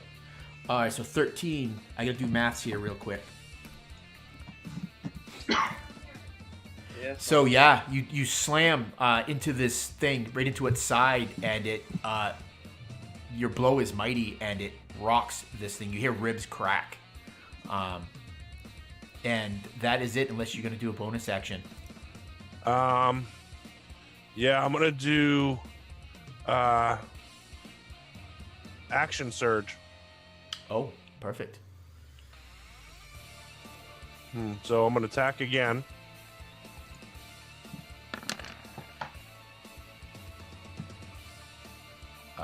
14. Whoa, you hit it. Wait, hold on. Yep, you just hit it, and that's gonna be another 15 damage. Wow. You brutalize this thing. It is bloodied after your onslaught. Let me see, 14. Whoa, yeah. Yeah, you bring your maul back down on a return stroke. And what ribs you missed on the first blow, you crush with the second.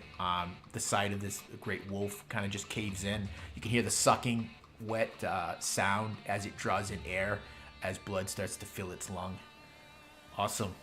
Vernak, you're up. You kind of got this dead body slung over your shoulder, your axe in your other hand, as this kind of just happens around you. I'm gonna shrug off the body real quick since the wolf is. Yep, that's definitely a free action. Let me ungroup you. Alright. So that you're not taking that body around with you. Okay, perfect. And then Bernak is going to go into a rage and rush the wolf. Perfect. So I will give you inspiration if you describe to us, Vernak, how you go into a rage.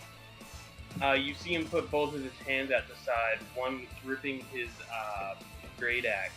You know, it's this giant roar, which probably to some people might seem like he's trying to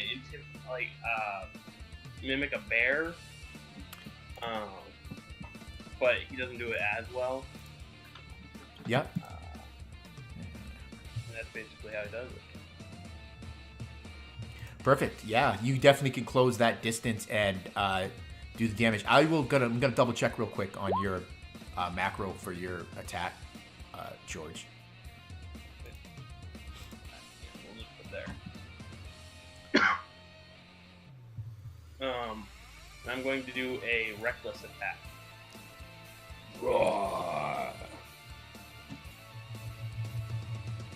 So there's one roll, and there's the next.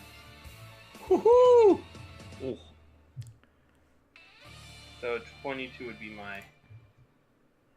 Yeah, so you should be able to toggle on your character sheet your advantage, disadvantage. But yeah, 22 will definitely hit, and I believe it's almost enough to kill this thing. And with rage, that would be 9. Ignore that one. Oh, 9. Actually, 9 is enough. You come up and finish the job, bringing the axe down into this this dire wolf's head, killing it.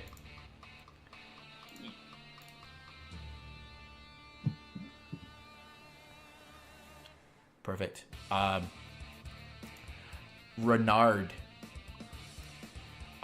You can't see what has happened. You just see the two Goliaths go out of your eyesight, but you hear howls, and they sound as though they're coming from all around you. Great. I think he'd just be frantically looking around. He might start like just backing up towards his the rest of his party as he sort of looks behind him. How did you do that measuring thing? It's a tool on the left-hand side. You see, you've got like a mouse looks pointer brush. It's a circle with a block. That's a ruler. Yeah.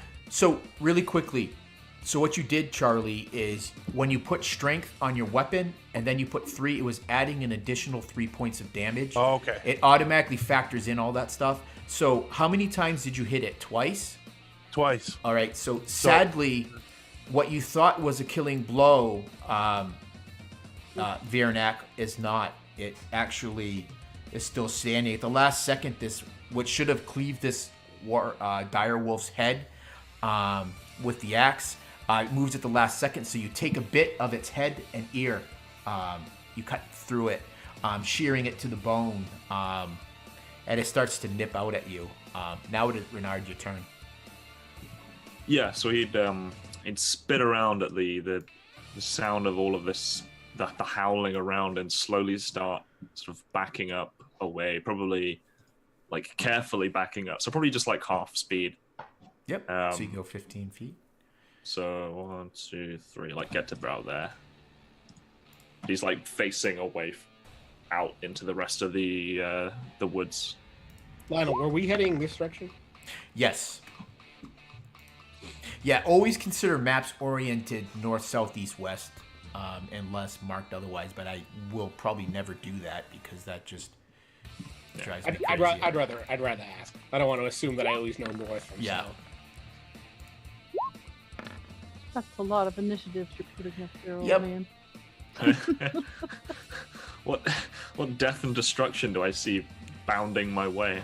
You see nothing. You just hear. You probably hear it rather than see it, Renard. You just hear branches and snapping, and the sounds of large beasts. And it's probably when you come around that corner and you actually see this large wolf for the first time that the reality of how big this thing is hits you. And that's when you connect that with the sound, you know that's probably what's crashing through this forest to either side of you, towards you all. Excellent. So you holding an action? I think I will. I'm just gonna ready my crossbow. I'm gonna be facing this direction. And I'll just fire at whatever wolf appears. Yeah, that's fine. So you have a ready to action. Zarg, you're up. You have this hand up, and it's like almost simultaneous. You're getting ready to shock the life out of Callista when this large wolf smashes through the trees, and the two Goliaths barrel past you. Almost, this is all like happening all in unison. What do you do?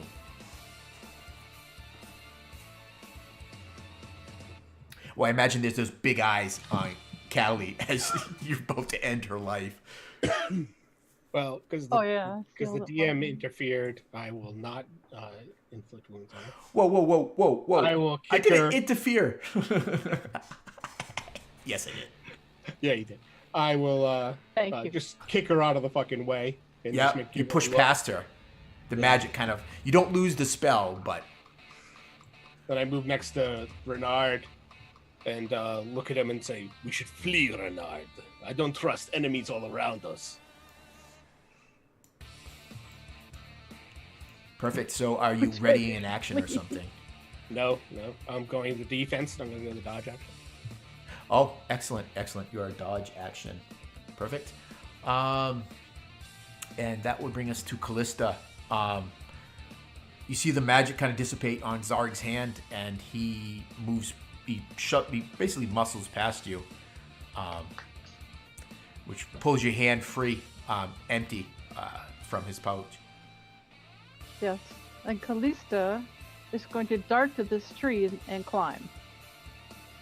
Okay. Up there. So how far is that? Oh, it's 10 feet to the tree. So you get to the tree. It would take it's half your movement to go 15 feet to climb a tree. So you can start climbing the tree. Give me an athletics. And I just realized I thought I had rolled initiative for. Can I use acrobatics? You cannot. Climbing the tree is athletics. That's fine. Oh, Yeah. The bark of this tree is, it almost as though it works against you. It feels rough under your hands, but the minute you start to try to scramble up it, it almost feels as if it goes smooth and you slide down. So you still have an action, which you could use that to again, take another attempt to scramble up the tree. I'm going to take another attempt to scramble up the tree. Perfect. And I do have the cunning action, and I can use that for a dash for extra movement as a level 2 rogue. So let's see what happens. Oh, okay. So you have that, so you don't take. But that won't do me any good. Oh no! Oh shit! Oh no! You slip. You slip, and the side of your face kind of slams against this trunk of the tree, and it kind of you fall prone to the ground. Well, no, you don't fall prone. Let's say when your face slams up against the side of this tree. I'm certainly not going to ready an action or anything like that. Yeah. Aw. Perfect. So, I'm sorry. So you have that ability as a thief, so you can actually climb without having that normal penalty that others. So you would be able to scramble. You would have 20 feet of movement left when you first. Yeah, but I wouldn't. If I'm sliding off the tree, I'm sliding off the tree. If I don't make the acrobatic, the athletics, that I don't. Right. So. Right. Okay. Perfect. The So cutting you're at action, the base of that's this a tree. big You're not in any sort dash. of compromised position, but you just haven't made it up the tree. Let me see. Zadara She's going. runs and tries to climb up this tree. So let's see how well she We does. sort of lost the wolf and gained Zadara on our initiative list. Oh no, there's the wolf. No, the wolf is still there. I didn't thought do I anything. thought it had added her, but it had not. Oh, I see. So let me. Zadara is going to roll. No, she's not going to roll. Zadara. She doesn't want to. Yeah, she's being difficult. She's good. Let's try that again. She rolled. Did she? Oh, a 10. Okay. Yeah, she starts scrambling up the tree, and she would use the rest of her movement to get up to one of the upper boughs. So she is in this tree. And that would bring us to the warg. Or warg. It's not a warg. It's a dire wolf. You've been playing too much Middle Earth. Yeah, Middle Earth. Oh my gosh, my initiative tracker's all messed up. Hold on.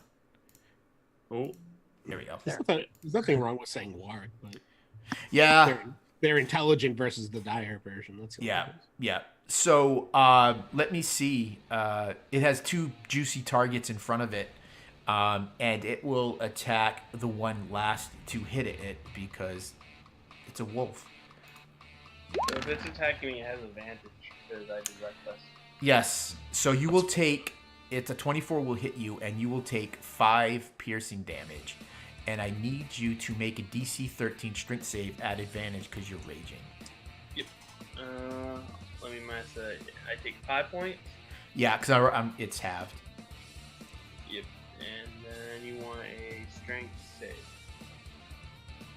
at advantage. I'm just gonna roll twice. Yeah. So 16. would be 16, yeah. So you feel it try to tug you down, much like the smaller wolves you fought a few days ago, but you are ready for it, and it fails. Let me see. Now I'm going to reveal some other goodness for y'all. please don't. Now I have a question. Yep. Doesn't it get disadvantage because it's flanked? We are. Trust me when I say this, Charlie. We will No, I'm not just be asking. using the alternate flanking rule where things get advantage if they're flanked. Because what you guys can do, the bad guys can do. So you got to ask yourself, do you really? Right. I no, don't. I'm I just don't. asking. This game's brutal enough. It's going to be brutal enough. I don't think we really need to be getting Plus, those advantages. And you're not flanked. flanking It's is- not flanked anyways. You're going to be opposed on opposed sides of it. So let me see. This is I'd probably that one. shoot this one with my trigger thing. You wouldn't see that one yet because it's still Nope. hidden in the. Okay. When it moves, you can. But what you would see is, let me see. This is the one that moves first, and you can decide, Harry, which one Renard will shoot. But let me see. Who would see this? It would probably be Virnak. 5, 10, 20. Well, let me measure it out. It's a lot easier. Oh yeah, fat, juicy, barbarian. That's what we want to get. Love it.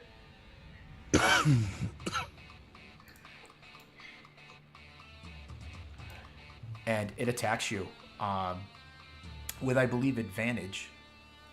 I believe so. Okay. Do do do do do do do.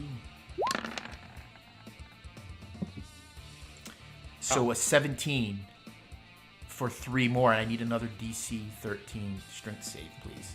At advantage? Yeah, you will always. You're raging, so you'll always have advantage because it's a strength ability.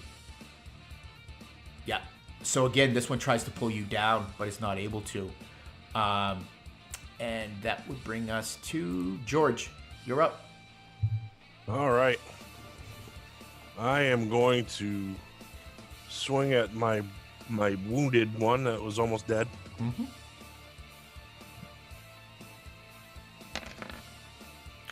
Yeah. Ooh, I missed. You slip from some of the viscera from Vernak's attack on this grass, and it's just enough to bring your maul. Can I use inspiration Yes. to re-roll that? Yep. All right, I'm going to use my inspiration to re-roll it, or one of them. So just so we know, because it's pretty clear that you would miss with the 7, but in the future you need to decide to use your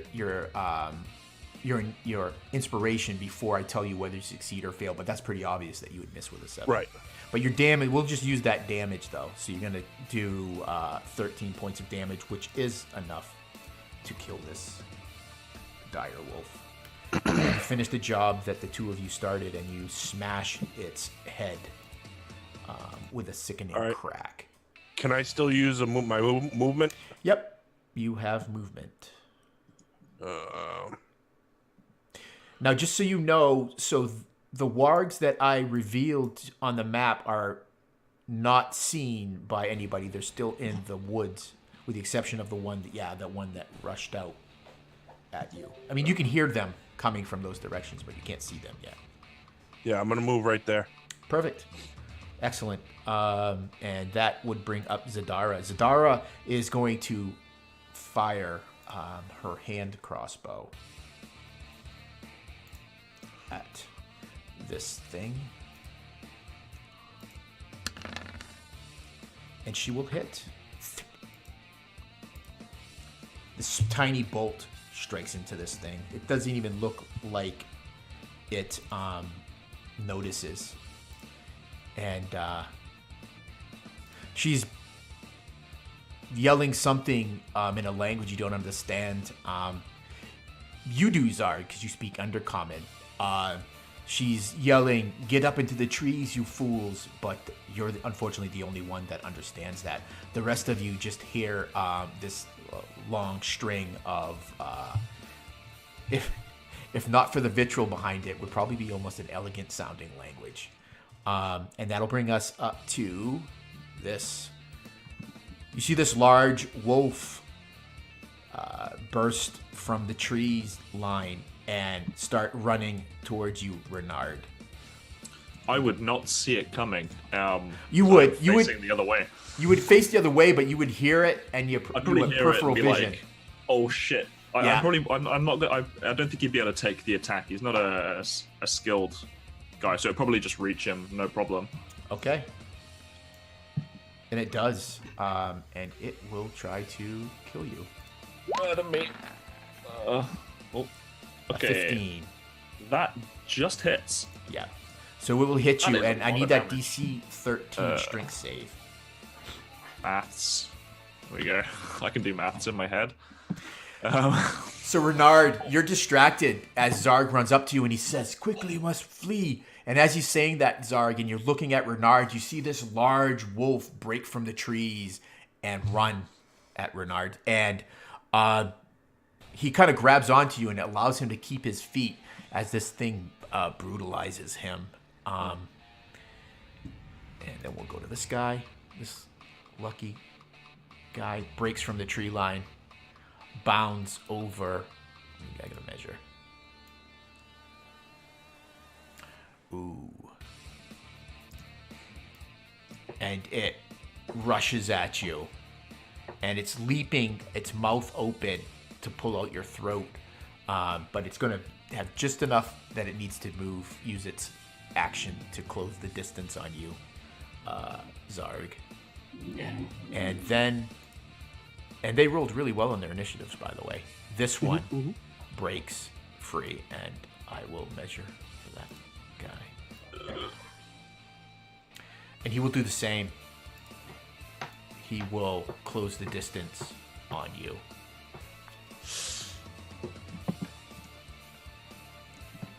Do And it. Renard, it's your turn.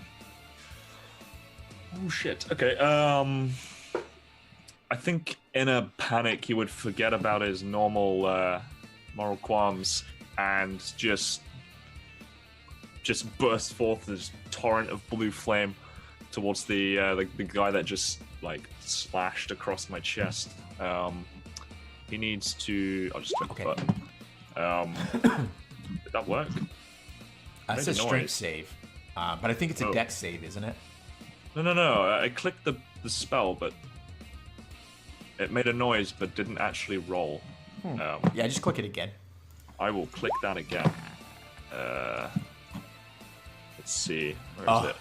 I'm assuming an 11 is not. Yeah, that's failed. Yeah.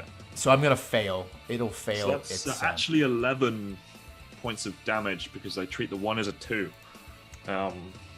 Perfect. 'Cause of my- Yeah, it just Nice. it's engulfed with flame, and as the magic flame dissipates, you just see this. Its pelt is just smoking, and there's still little parts where it's smoldering. So then, but it still stands. Oh, And God. is there anything else that you would do?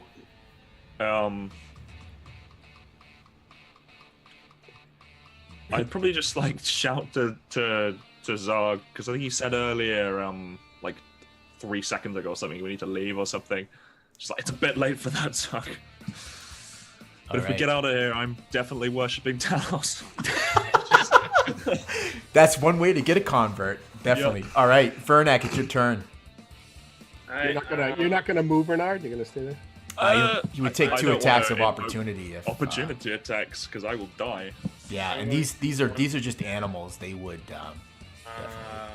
Do a reckless attack on the wolf that just tried to, or did bite me actually.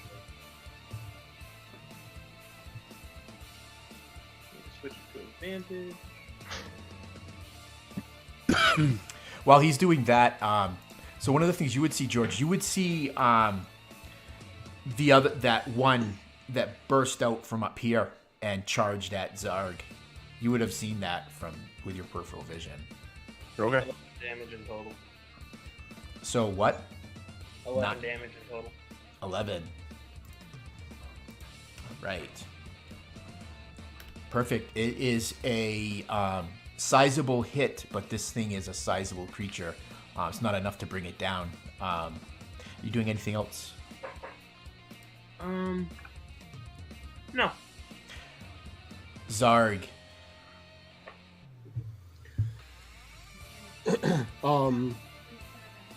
Zarg is feeling he's still angry. I mean, Callista just tried to steal from him. But She's practical. still Angry, striking but range. practical. And the only reason why he went north was to protect Renard anyways. That was the only reason he would do that. He actually curses instead of actually calling out the Talos like he normally does. You hear him chant a quick curse, and he's pissed off, and he gives the wolf by Renard, the red one.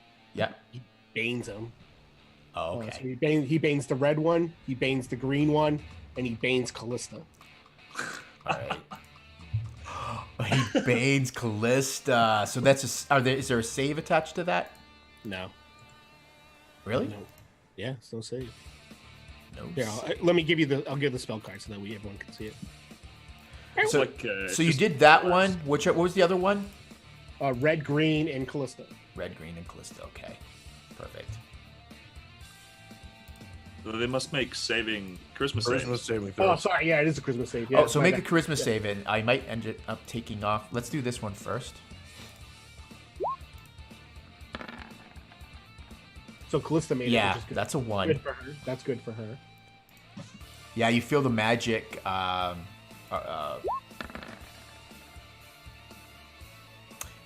So a 2. Yeah, so these are both affected by your ban. The portent of their doom is upon them. Perfect. So what would Callista feel as magic tries to take hold on her? What does she feel temporarily? Yeah. For a split second, there's this a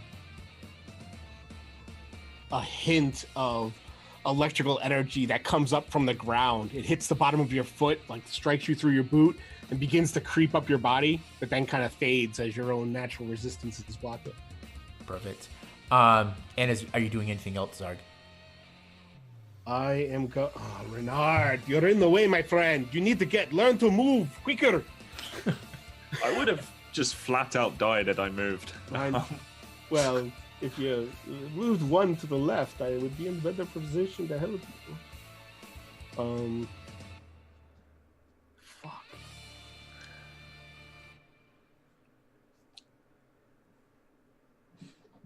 All right. Callista. Let me just. I'm sorry. I was thinking. This is Callista. She's not in the tree, right? She's not at in the base of the tree.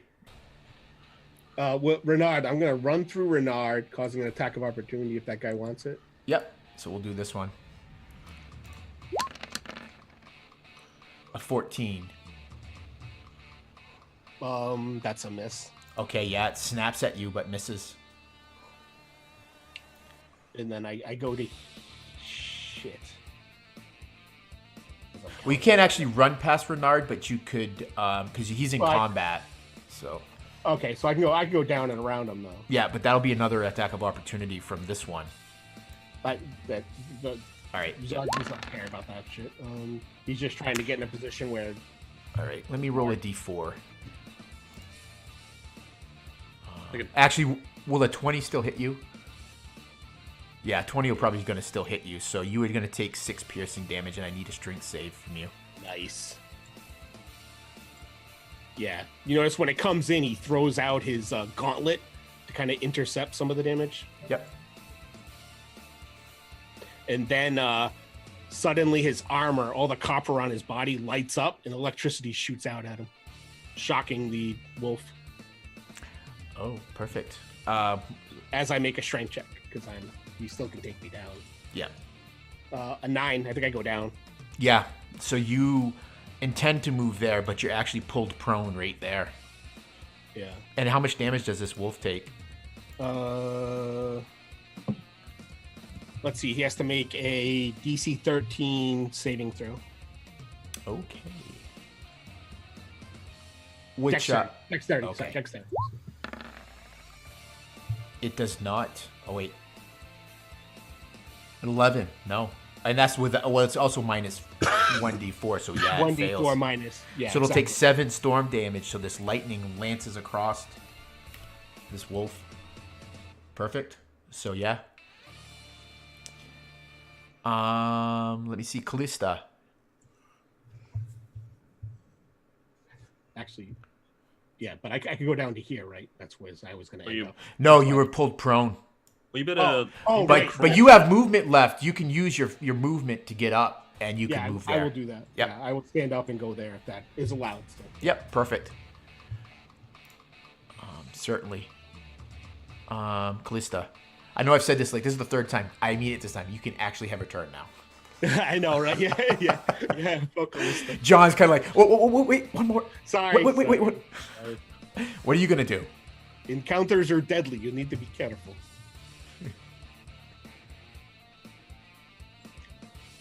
You're muted, Carol.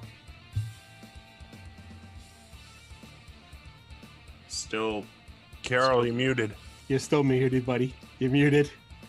Oh no! She's like, Oh, yeah. headphones. Headset's out of battery. Yeah. Yeah. As nice as those are, it's the only thing when you use them a lot, you forget to charge them. You're like, ah! No, it's not the battery. I wasn't accidentally touched the mute button on the headphone. Oh, did you? Uh-huh. Now that I know about that, I can turn it back on real easy. So you were saying something about how the dash action affects the climbing. What did you have in mind? Don't you have second story work as a... No. She doesn't have that. She has I have cunning. dash. Oh. Cunning action is I can use a bonus action to dash. Disengage. Okay, or hide. yeah. Okay, I was thinking, yeah, that's right. You wouldn't have that till 3rd level anyways.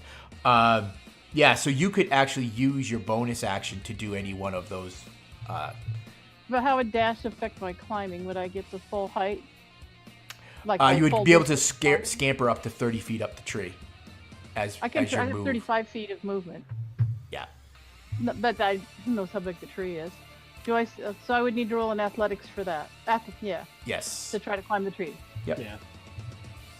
There we go. There you go. Hell yeah. You This time scamper I up the tree scampered until you get high enough up and you're on a limb where you can still shoot down and you still have an action. Super, and I am going to shoot for sure. Renard looks in a bad way. Yeah, I'm gonna try to shoot this guy. Right there. Green, yep. And short bow. Boom. Nice. And I Oh, think yeah, give me yeah. your sneak damage too. Oh, that's right. What is that? A 1d6? Yeah. Yeah. So 8 plus 2. 10. Nice. Hey, it all adds up. It looks like it's near bloody as you fire this arrow down into. Now, can you guys see the health bar on these things? Nope. Oh, okay. I didn't know because this was all set up in the package for Curse of Strahd. All right. So, Dire Wolf number orange. Who was the last of these Goliaths to hit it? Was it you, Vernak?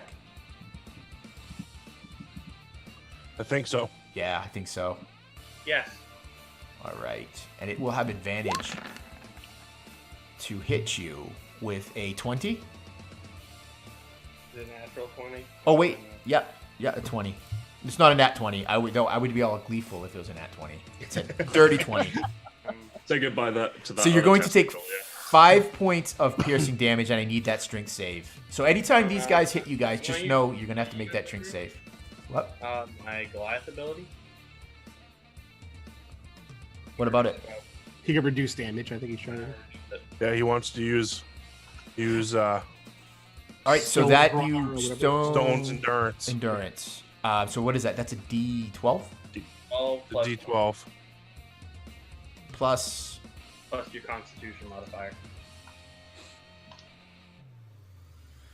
So 9. So you reduce the damage to 0, but I still need that strength save at advantage from you. Right on. Advantage. Oh, it almost pulls you down. It grabs at the haft of your axe, not getting your arm, and it almost pulls you down as you hold tight to firmly to your axe. George, you're up. All right, I'm going to attack.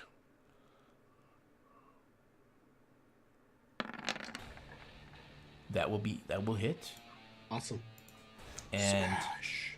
this thing is truly bloodied at this point. And you still have a move and bonus action. Okay, I'm going to move. I'm not going to leave it, but I'm going to move over here so I can get closer to... Yeah, as long as you could move anywhere around it and you're not leaving its threatened area. Right. Yeah. Perfect. All right, now we'll go to Zadara. Zadara is going to shoot this one here with her hand crossbow.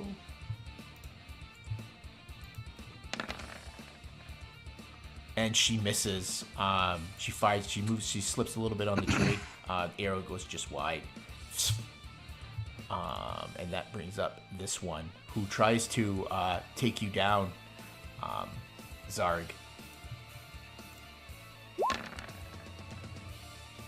Ooh. For 5 piercing, and I need that strength save, sir. Once again, I put my armor in its mouth so that it does less damage. Half of 5 is 3. Oh, that's right. You are right. It would be round down, so 2 points. Right? Yes. It's however you want to do it. I usually round up because I'm a dick, but yeah. Yeah, no. That works Damage for me rounds as well. down. Yeah. Yeah, so it doesn't do quite as much damage to you, and that would bring up. And then when it bites down on my arm, lightning courses out of my body, slashing into the creature again. Oh, nice. How often can you use that ability? As much as I want. No, it's 3 times. Oh, okay. And that's 10? Oh, I gotta make the DC con. Yeah, it's a DC 13 dex save.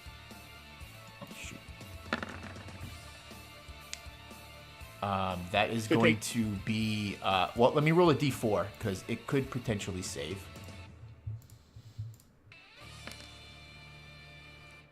Oh, it does. Wow, awesome. That's actually lucky. So... it just takes half. it takes half that, so it takes only 5. takes 5. No. That's okay. It's okay. Yeah, I mean, I don't mind doing damage on my turn, on your turn. I'm just damaging everything. Right. Okay, Callista, now this one. Gonna get shocked. Doing damage to Callista whenever you can. Attacking Callista, baning her every 5 This seconds. one moves up and tries to finish Renard, whose back is Bye, turned. cruel world. It's been fun. Yeah, it's gonna be a God, 19 I'm piercing gone. damage. It pulls you down. God damn it. I was gonna leave as well. What's the okay? Okay, so I'm 0. All right, now this one, Renard. This one, Zarg would see this, but you just see this other one savage into Renard. To let me see. Oh, Gets advantage. Oh, and still misses. it does not get you. Holy shit, dude. Yeah, so maybe there's a spark of lightning as Zarg is cooking the other one, distracts it just enough that it nips at just a bit of your clothing. So there's a tearing of cloth, but no Renard I attached would to have it. like described that as like maybe the other wolf that just took me down like tries to like bite at the one that Oh, like yes, that's my kill. You can't eat yes, mine. If it was a seagull, it would say mine. But it just snaps. It snaps at this other one, and it actually so it gets nothing but air. I love that. Great description, Renard. I will make my death save. Make your death save. Make that darn thing. I will click the button. Get a nat 20. Oh, you make it. That's one big. death save. Perfect. Let me stick that in the dot. Vernac. Oh, yeah, we have dots. Reckless. Reckless! Reckless there That's the now? call of the barbarian. Reckless! Nice. Yes. Aw. You will hit for 5 slashing. This is nearly dealt with. It'd be 7 because of the rage.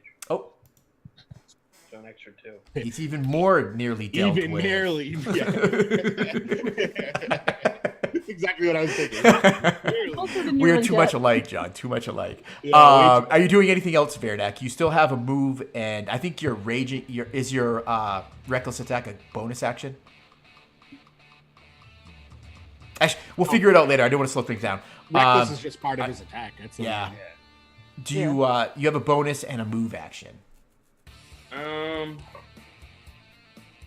I just gonna stay there. Perfect. The two Goliaths valiantly fight together as the rest of the party is butchered. Sorry, you are up. Not true. The two elves haven't done shit. Hey, Yeah, they shot have. stuff. They climbed a tree. I shot something. They shot something. All right, go, Zarg. You're up. You are is not looking good for you and Renard. You're surrounded by these 3 great wolves.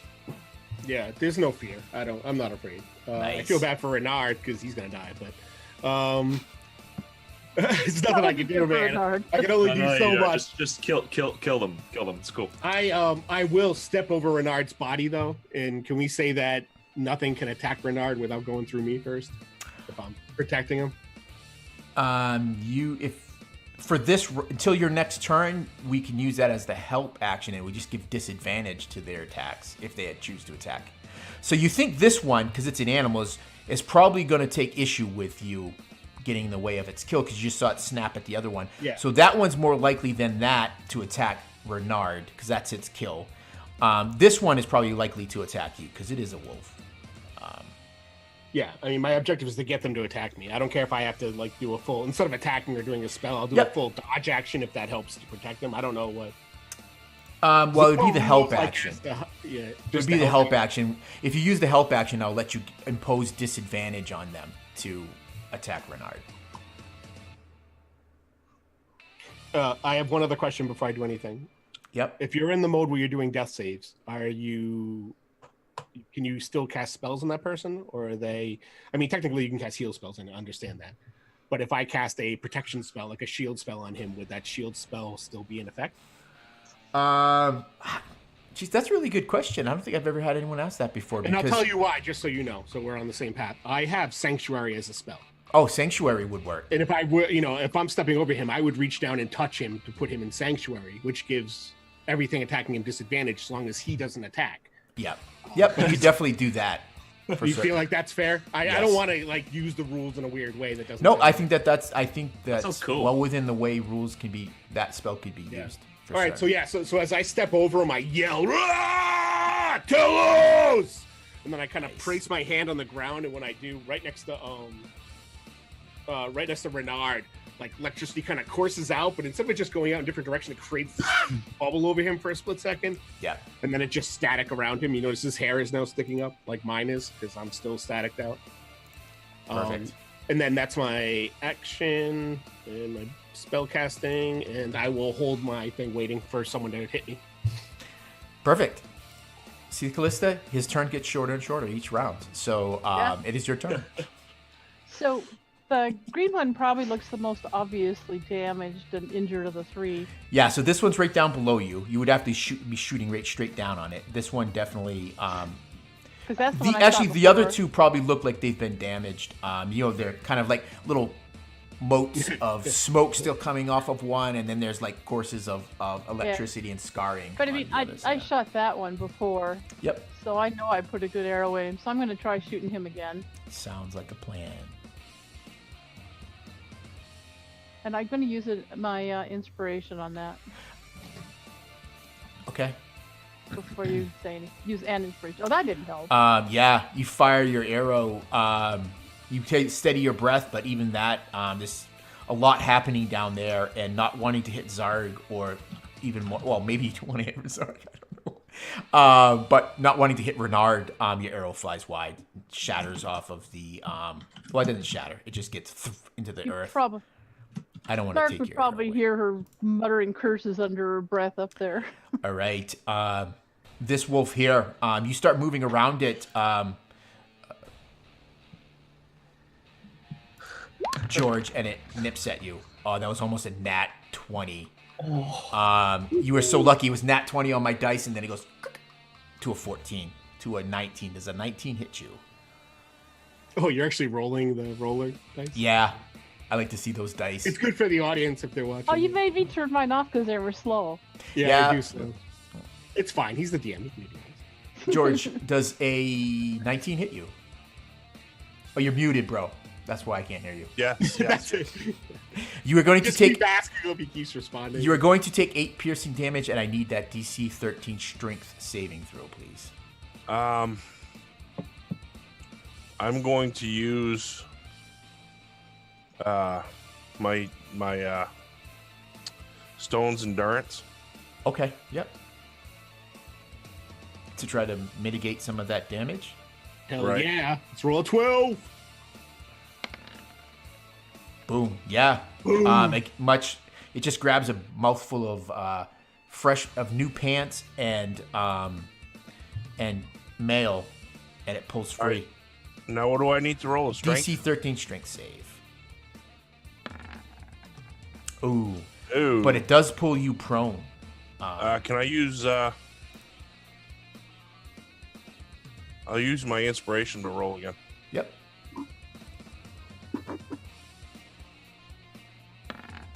You know what? Does that work if he doesn't damage? If there's no damage, can the wolf still? Like it doesn't. Like I don't know how that works. Like some things. Like I can't poison you if there's no damage. Like So how I'm using the rule, because it's not clear, it's one of those gray areas, is it does hit him, it just is not enough to cause damage.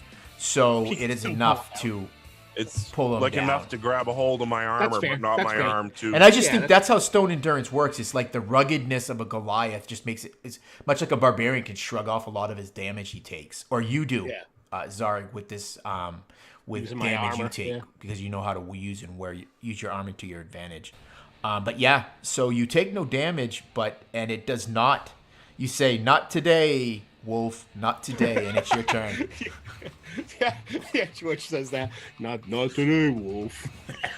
He's hanging off his arm. And he Not says, today, Wolf. "And tomorrow's not looking too good for you either," and it's your turn. It's more like tickle, tickle, tickle.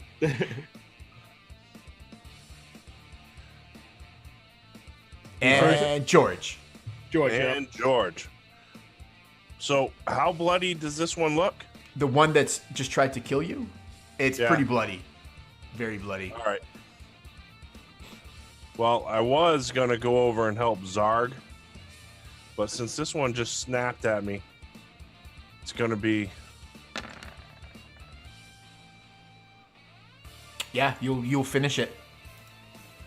Okay. And this is why you invite Goliaths into your party. Yeah, so you still have a move action and a bonus action. I'm going to move. I'm going to... How thick is this tree? I mean, is there... So you got to remember that it's a top-down map, so the trunk is much narrower than that. So you could literally make a straight line right to the purple one or the green one. Yeah. I'm not going to go But in not between. on it, though. Not on it, so. Yeah, well, that's just... I'm not going to go in Probably between be 'cause right I don't here. want to give... I don't want to give advantage. You know what I mean? If I was here, wouldn't they get advantage? No. They don't have pack tactics? They do have pack tactics. So they are... If they have an ally within 5 feet of them, they attack with advantage. It's not 5 feet of you. Oh, okay. So those wolves are going to have advantage on whoever they're attacking, regardless, those two wolves. But that's your turn. And Zadara will again fire at the red one. And you hear a curse in Undercommon as yet another one of her bolts flies and misses.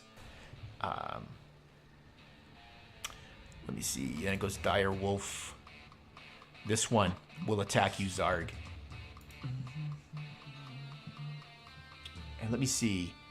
It has advantage on... No, it does not have advantage on you. It actually has disadvantage because I'm dodging. I thought you cast the spell. It's a bonus action to cast Sanctuary. Oh yeah. Come on, like I would make a mistake like that. And it misses. Snaps at you. Nice. Very defensive play. I like it. I approve. Now this one will attack at disadvantage after poor Renard. So just so you know, let me put the spell in there. It's not disadvantage. I reread it just to make sure.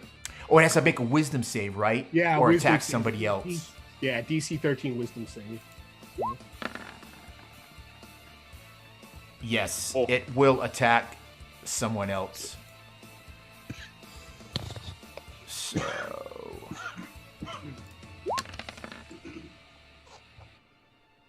A 13 does... Oh, actually, it has advantage. My bad. Yeah. Nat 20. Oh. Right. It just... You hear nothing I this can do tearing about of flesh, and there's a spray of blood that hits across the side of your face, Zarg. So, let's resolve this crit Yes. hit. So you're gonna have 2 failed death saves. Yep. Cool. Yeah, cool. So the first thing I need you to do is give me a I'll roll a D. Is it 100? D100. Yeah. Okay, 74. Oh my god, dude. No, that's not bad. This is where This is where is it's body. hitting me. This is the body. So it hits Yeah. you in the body. Okay, and then I roll again. Yep. And this is the one that you want to roll. Yeah, this is the low one where I might die. Oh, One. I'll take an 18. That's pretty good. yeah. 18. That is a 3. Oh, great. Nice. Where's my... And Harry lost the right testicle. But together No. they're one. Oh, we And can it do the shears fusion. it shears off your right nipple. Together they are balanced. Oh, Very- together. We So could you use got get a set. body Gonna and a take 3, right? Yeah. Oh yes. Oh boy. Its teeth punch into your belly. Not quite managing to penetrate your abdomen cavity, so that's always good. That's always good. But causing a painful wound, but you're unconscious, so you won't know this till later. Knocking the breath out of you, so that's again. It's again. Yeah. So Yeah. you're not going to have to do that because you're already unconscious, and Yeah. that's it. Oh, Because you're already unconscious, you're not going to feel the ill effects of the other things beyond. We will have a lingering injury, but we'll resolve that later. yeah. I'll stick that in my notes. Well, that's if I survive. And so there is that. Wow, That's great. this is not cool. Not cool at all. Well, you did say you were going to kill somebody. No, what I gonna be said a is I have this arrow. bad habit of always killing at least one PC by the 3rd played session in most games So? I run. There's only one game that I've run in the last 2 years where all the PCs have survived beyond the 3rd session. Yeah. I think So- your third session is generally your first big fight. Yes, so Zarg, this would be at disadvantage against you. As you look like the meteor target. And Hell yeah. Wouldn't they normally have advantage because there's 3 of them right next to him, and that would become doesn't matter. 21, 20, I'll take it. 9 Oh, it doesn't piercing. matter on that one, yeah. Split to Yeah. reduce to 6. And are you gonna cook him like you've been cooking? Yeah. Yeah, we'll have I plenty of will just- rations. Yeah, so it's going to fail. So give me the damage.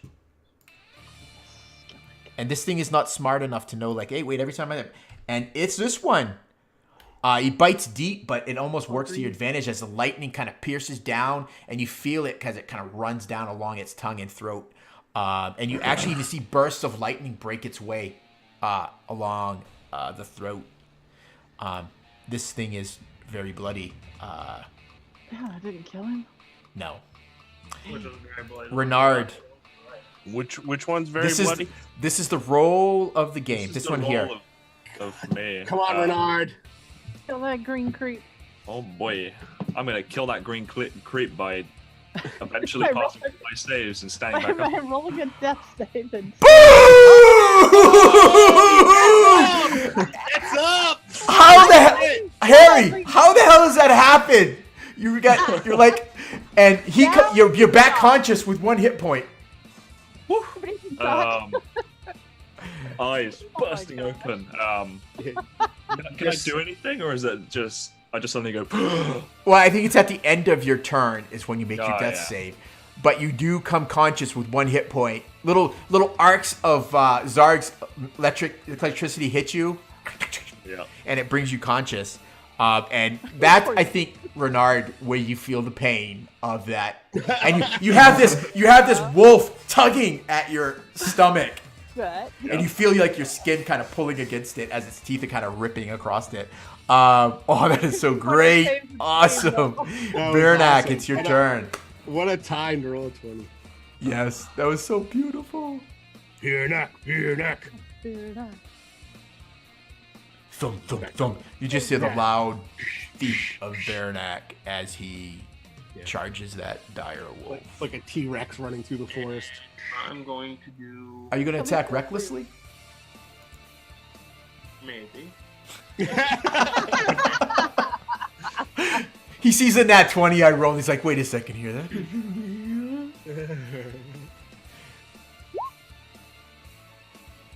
So you do attack recklessly, yeah?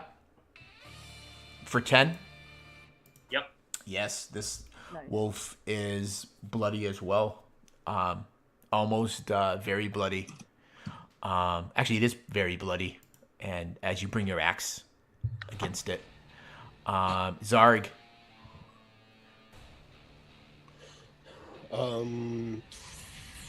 All right, that him getting up actually just changes my whole thing around. Well, I don't know. You may not know that Renard has come conscious. I mean, he's got this wolf kind of tugging at him. Because I have a 15 passive, I kind of get an idea. Probably heard the gasp of. Yeah. The big eyes. Actually, I looked down. I looked down, getting ready to maybe cast a spell on him, and see his eyes wide open. Renard, you are joining us. Welcome back, my friend. Talos has brought you back to us. That's right. Now it's gonna survive. Instead, I will. Just kill some shit. Kill some shit. I'm going to shit. You guys are on. I'm gonna move here, drawing attack of opportunity from the one next to Renard.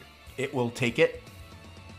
Still at. Oh wait, not at disadvantage anymore because. Yeah, I'm moving. Yeah.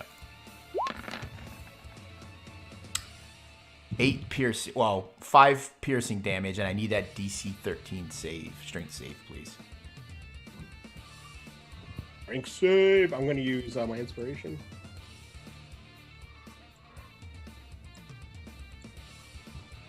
I didn't need it. Don't use your Oh, okay. Don't You use just your said- inspiration. You said make sure we knew ahead of time. Or? Yeah. Well, you could decide after you Oh, make okay. your first roll. Okay. I'm sorry, maybe I wasn't clear enough. Yeah. So, so you're able to pull you. It nips at you, maybe catching your buttock, but not enough to pull you prone. So you can go where you want, which is So right as I there. go through there, drawing the wolf's attention towards me, Mhm. I kind of jump up into the air, and with my warhammer, I slam it onto the ground, and like full on Thor, I fucking blast thunder wave. A huge bellowing sound goes Nice. as an explosion. So anything within, is it 10 feet or 5 feet? I think. So I think 5 it's 15. You just you're gonna kill me. Which Oh, way? No, I'll run out of the thing and let the other guy. I thought it was 5 feet. I would do 50. Okay, so in that case, this one will get an attack of It's opportunity. like Renard like wakes back up. Well, it's like I know, like, my character would know that. Is that safe, or is he still going to get hit? I think it's 50. No, you still get you. If you move out of the threatened square. Yeah, so I'll do that because that's fair. I'll let them. So they might kill me, does a but 16 hit you? A 16 does not. Okay. So it almost catches you, and that's a good thing because the damage was 13. And now you can do your Thunder Wave. So that's a DC, that's a strength, dexterity Thunder save. wave right? DC. Let me click it so you can see. It's a DC 13. So one will fail and one will succeed. So one takes half. You take half damage on a save, So this one takes 3. and then anyone that fails takes the full damage. Plus, they get knocked back 10 feet away from me. Okay, so this one gets knocked into George, or near George, and this one takes half full damage. No, wait, Yeah, half damage. Half damage. half damage. So Wait, so this one? I don't suppose that would No. provoke him an attack of opportunity. Okay. No, anything that forces you to move will not provoke an attack of opportunity. Okay. Yeah, they got rid of that Pathfinder stuff where you can move a guy around, let them get hit left and Yeah. right. All right, perfect. Callista, it is your turn. Oh, there's this big cacophonous boom of thunder, which It is says, loud. "Hey, bad guys, this is where we're at." Okay, Awesome. So, which one took the full brunt of it? Well, green one or that's red one? that's a mechanical question, Carol. I don't really necessarily think Well- Callista would know which one took the most damage. You saw lightning kind of like, Okay. One did fly away, though. I'm just saying. Yeah. yep. one You did saw this one fly away, Well, and she's still. and both of these Still wolves, focused on that green Carol, thing.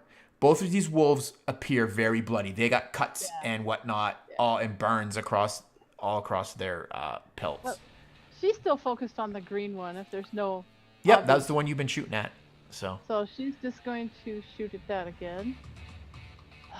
yeah, I think when it gets blown back, it messes with your shot, and your arrow flies and I might misses. shoot. Well, It hits right here, right where it was. Perfect I shot. can see the Would have been a wind. crit.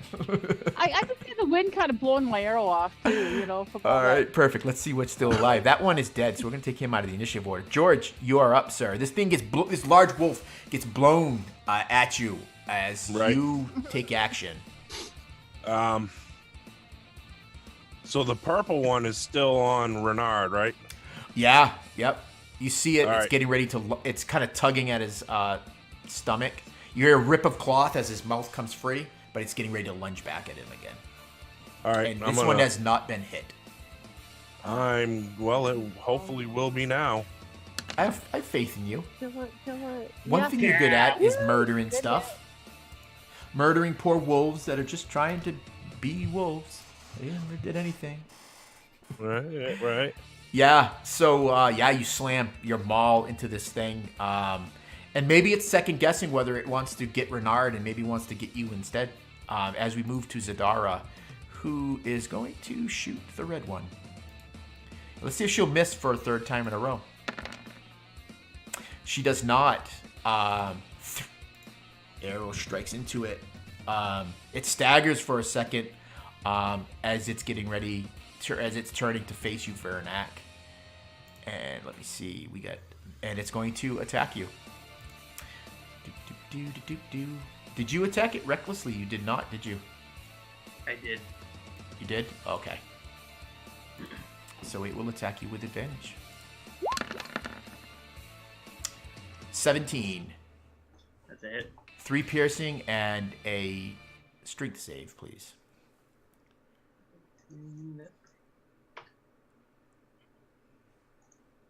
And Yeah, you stay on your feet. Oh, wait, no, you don't. Oh, yeah, you have advantage. Yep, you stay on your feet.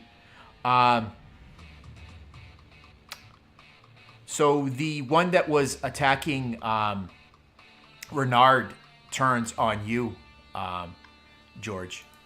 All right. And it will hit you with a 22 for 5 piercing damage, and I need a strength save.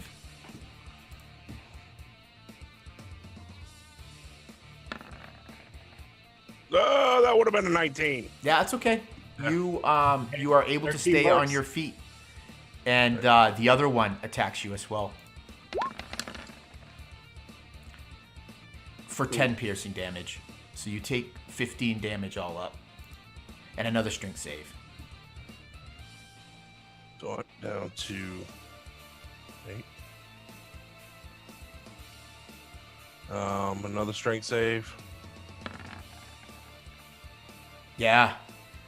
The brutal attack of both of these dire wolves is put you off balance, and you are pulled prone. You fall to the ground. Renard. I am going to. Let's see. How's my movement to stand? Curl up in fetal position and cry. I'm going to. That's what I do.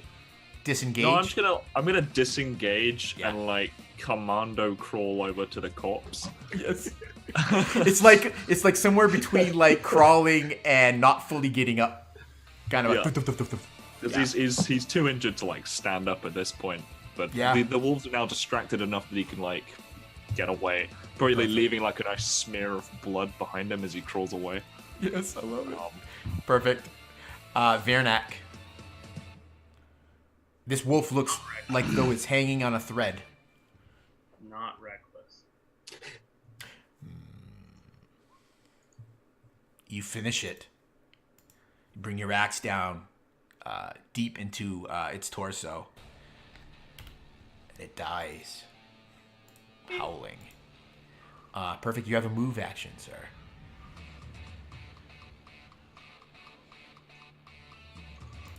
Zarg. Things are looking much better for you all. They never looked bad, my friend. I felt fine. For like maybe everybody else. for right. Renard, yeah, maybe. They were in danger, especially my friend Renard, who every time we get in a fight, he lays down on the ground. I don't understand. He's just lazy. It's not a choice. Yeah. So Yeah. What are you doing? Filled with the rage of his god, he's going to run forward and attack. He doesn't jump on top of it. He actually swings his warhammer at it. He rides it like a pony. Here we go. He's not a halfling. Oh yeah. I'm gonna use my inspiration before Okay. you say anything. Thank you. Good job. You're welcome. Good job. Yeah. Submit.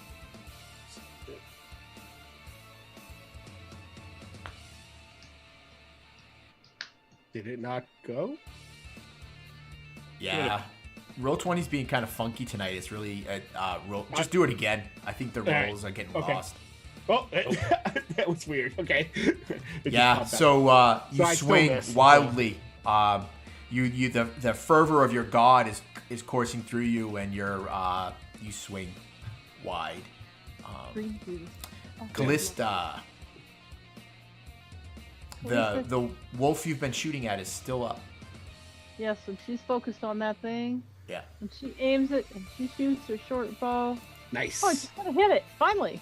Let's Yes. Yeah, it now I kills get it. the 1d6 to that too, don't I? But I don't need it. Yeah, I mean,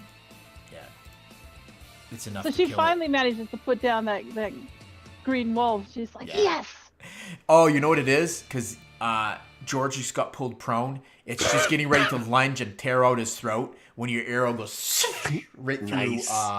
just below the ear into its skull, and it just kind of flops like right beside you, George. And it's your turn.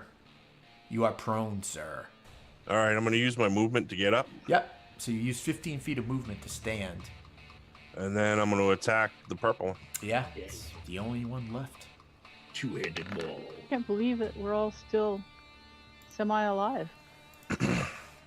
You hit it soundly, Yep. sir. You're cracking of bone, and it is fairly well bloodied. I'm assuming you're gonna stand there. Yeah. I like Zagara is going to scamper down the tree. She can't get advantage on this thing. Oh, yeah, she probably could from where she's at. We'll make another shot.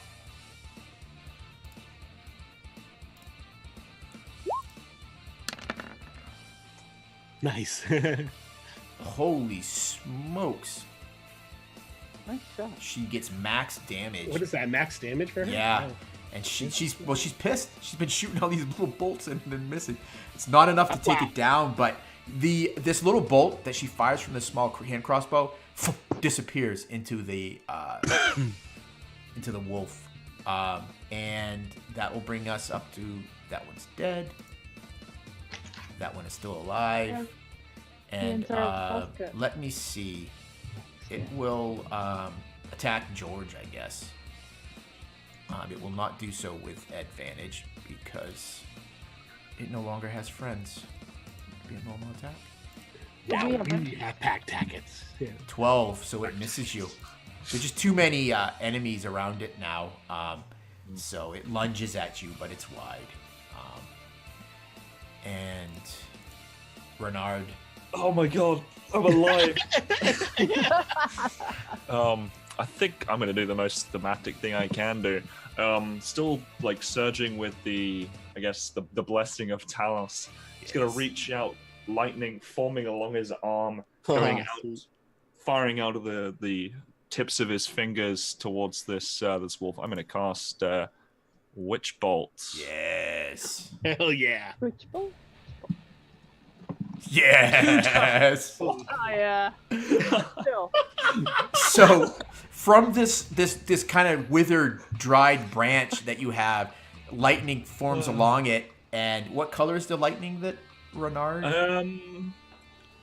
Hot white, or is it some sort of color? I think just a blue. I think he's like clutching the stick in one side, and it's like lightning is going across it, standing on his fingertips. So this lightning, and it Renard just threw a sparkler at it.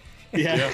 And it's dancing. This lightning is dancing across the fur, and it is definitely having an effect on this. There's like a bolt that's just now. But it's sustained though. What you notice is that it doesn't dissipate like Zar's does. It actually just sustains itself. This thing. And Vernak. Last one. This is the last one. Reckless. Loose. Critical one. Oh. That is that 13. So it goes rigid and moves just enough out of the way so your axe finds nothing. No purchase. Zarg. It is Zarg, seeing Renard with lightning coming from his hands, you see he just kind of drops his shield and sword and goes, "Yes, Renard! Talos is with you, my friend!" That's all I'm going to do this round. Yeah. I love it. Perfect. Inspiration, Zarg, as that is probably what we do. Callista. You have there's this fight still raging below you under this tree. Come on, Callista. Now's a good time to roll that nat 1. No, Yeah, nat 20. Nat 20. No, nat 1. Don't listen to the DM. She's going to. She looks at her arrow. She still has some left. Remember. And she's going to shoot down at that last call. Yeah. Too cautious. George. I think George will be the one that will finish the job. Wasn't a nat 1, so I'm good with it. Yeah. You know what's funny is this thing has so little health left. I figured you guys would have killed it by now, but it's like I'm onto the third, fourth PC to try to kill this. At some point, Renard will do the auto damage and kill it, maybe. Yeah. She should have used acrobatics to jump out of the tree and stab it with a dagger, right? Oh my gosh! Somebody can hit it. Well, this wolf is blessed by the devil Strahd. I could use my last inspiration, but it's not meant to be. I say save it. Yeah. Zadara. Let Renard kill it. I want Renard to kill it. Like, even if I would have whiffed anyways, just so he could get a Zadara is going to feel scamper bad down for the him. tree, I think. Seeing this battle is nearly over. Maybe head over to Renard. Yeah. Just falls out of the tree. Before the game master tells Zadara, they're gonna use their inspiration, and there's a crashing sound as Zadara slips and falls from this tree. We're gonna tell Andre you wasted his inspiration. And Jeez. I like to think that nobody notices though. Nobody sees it, so she jumps up. yeah. Yes. What do That's you mean? the quick way to get out of the tree. But she'll definitely have a bruise from that. Probably more of her ego than or pride more though. So this Can it bad be boy. Renard that sees her because Renard's shooting lightning? And he's like, So this guy will make one last attack against George for a nat 20. For a nat 20, no, for a 21. 21. 13 piercing damage and a strength save. Ouch. That hurts. I'm down. Oh, shit. Dude, why did you not second wind on your turn? Anyways, yeah, so you go down. Totally. So it automatically pulls you prone. Actually, I'm gonna use. Can I use my inspiration to change that roll? What roll? The 21. Monsters roll. No. I don't think inspiration can be used that way. John? I don't think so. No, I don't think. But This, I mean, I with think your a house bard ruler- has an ability that can do I that. think or you have in the past. yeah. No. I use it. You can use it to if you have the modify a crit roll. Yeah, luck feat lets you modify other people's rolls with your luck, but Yeah. I'm not sure inspiration can be. Okay. No. Ugh. So you are automatically dragged prone. You would see this wolf just kind of. And Renard, you can roll that I'll damage. just roll my damage. Yeah. Channel this force lightning. I mean, witch bolt. Oh my god, my damage! What is this roll? Can I use my inspiration to re-roll the damage? Is that a thing? The magic of your lightning courses through this thing, and it releases George, and it kind of just goes in his death row as you just kind of continue to pulse this lightning across to it. No, but you will die. It just George is down. We are out of initiative. So if anyone is going to quickly administer first aid to George, I do not administer first aid, but I do shock the shit out of him until he wakes up. oh no! Yes. Let the scarring begin. As you feel a jolt of energy flow through your body, and you wake up from the shock of it, smelling ozone in your nose, and burned hair all around you. Yeah, you just burned my chest hairs. Welcome back, George. Yeah. It's good to see you. You are a warrior. And I slap him on the chest. Good job. Nice. So just in the recognizing the time, so you would all heal as this battle ends. Callista, you climb down from this tree, and as you have little time, you can hear more howls in the forest, and it sounds as though they are drawing nearer. What does your party do? Calista would like to rush through and look for arrows real quick. Okay, so Callista starts running around, gathering up arrows. What are the rest of you doing? I'm gonna use my second win. You are not in combat, sir. You cannot use it. I don't believe that you can use second wind outside of combat. I mean, rules as written, I don't think it says you have to be in combat. Yeah. But again, it's one of those spirits of the rules kind of decisions. If you want to use it, I guess. No, it's fine if it's not. Whatever. Zarg would run over to Renard and give him a hug. Like, even if he doesn't want it, he would just pick him up the ground. And he's actually so excited that he has embraced Talos. I mean, it's George. The more I think about it, you can use it because I'm thinking it's just more of like your hardiness as a warrior rather than doing it in combat. I don't know. It says on your turn you can use a bonus action to do it. Yeah. Oh yeah, so it does sound like it's a combat skill. I'm just gonna, while being hugged, convert my 2 sorcerer points to a spell slot. nice. Nice. I'll to give myself one back. Damn.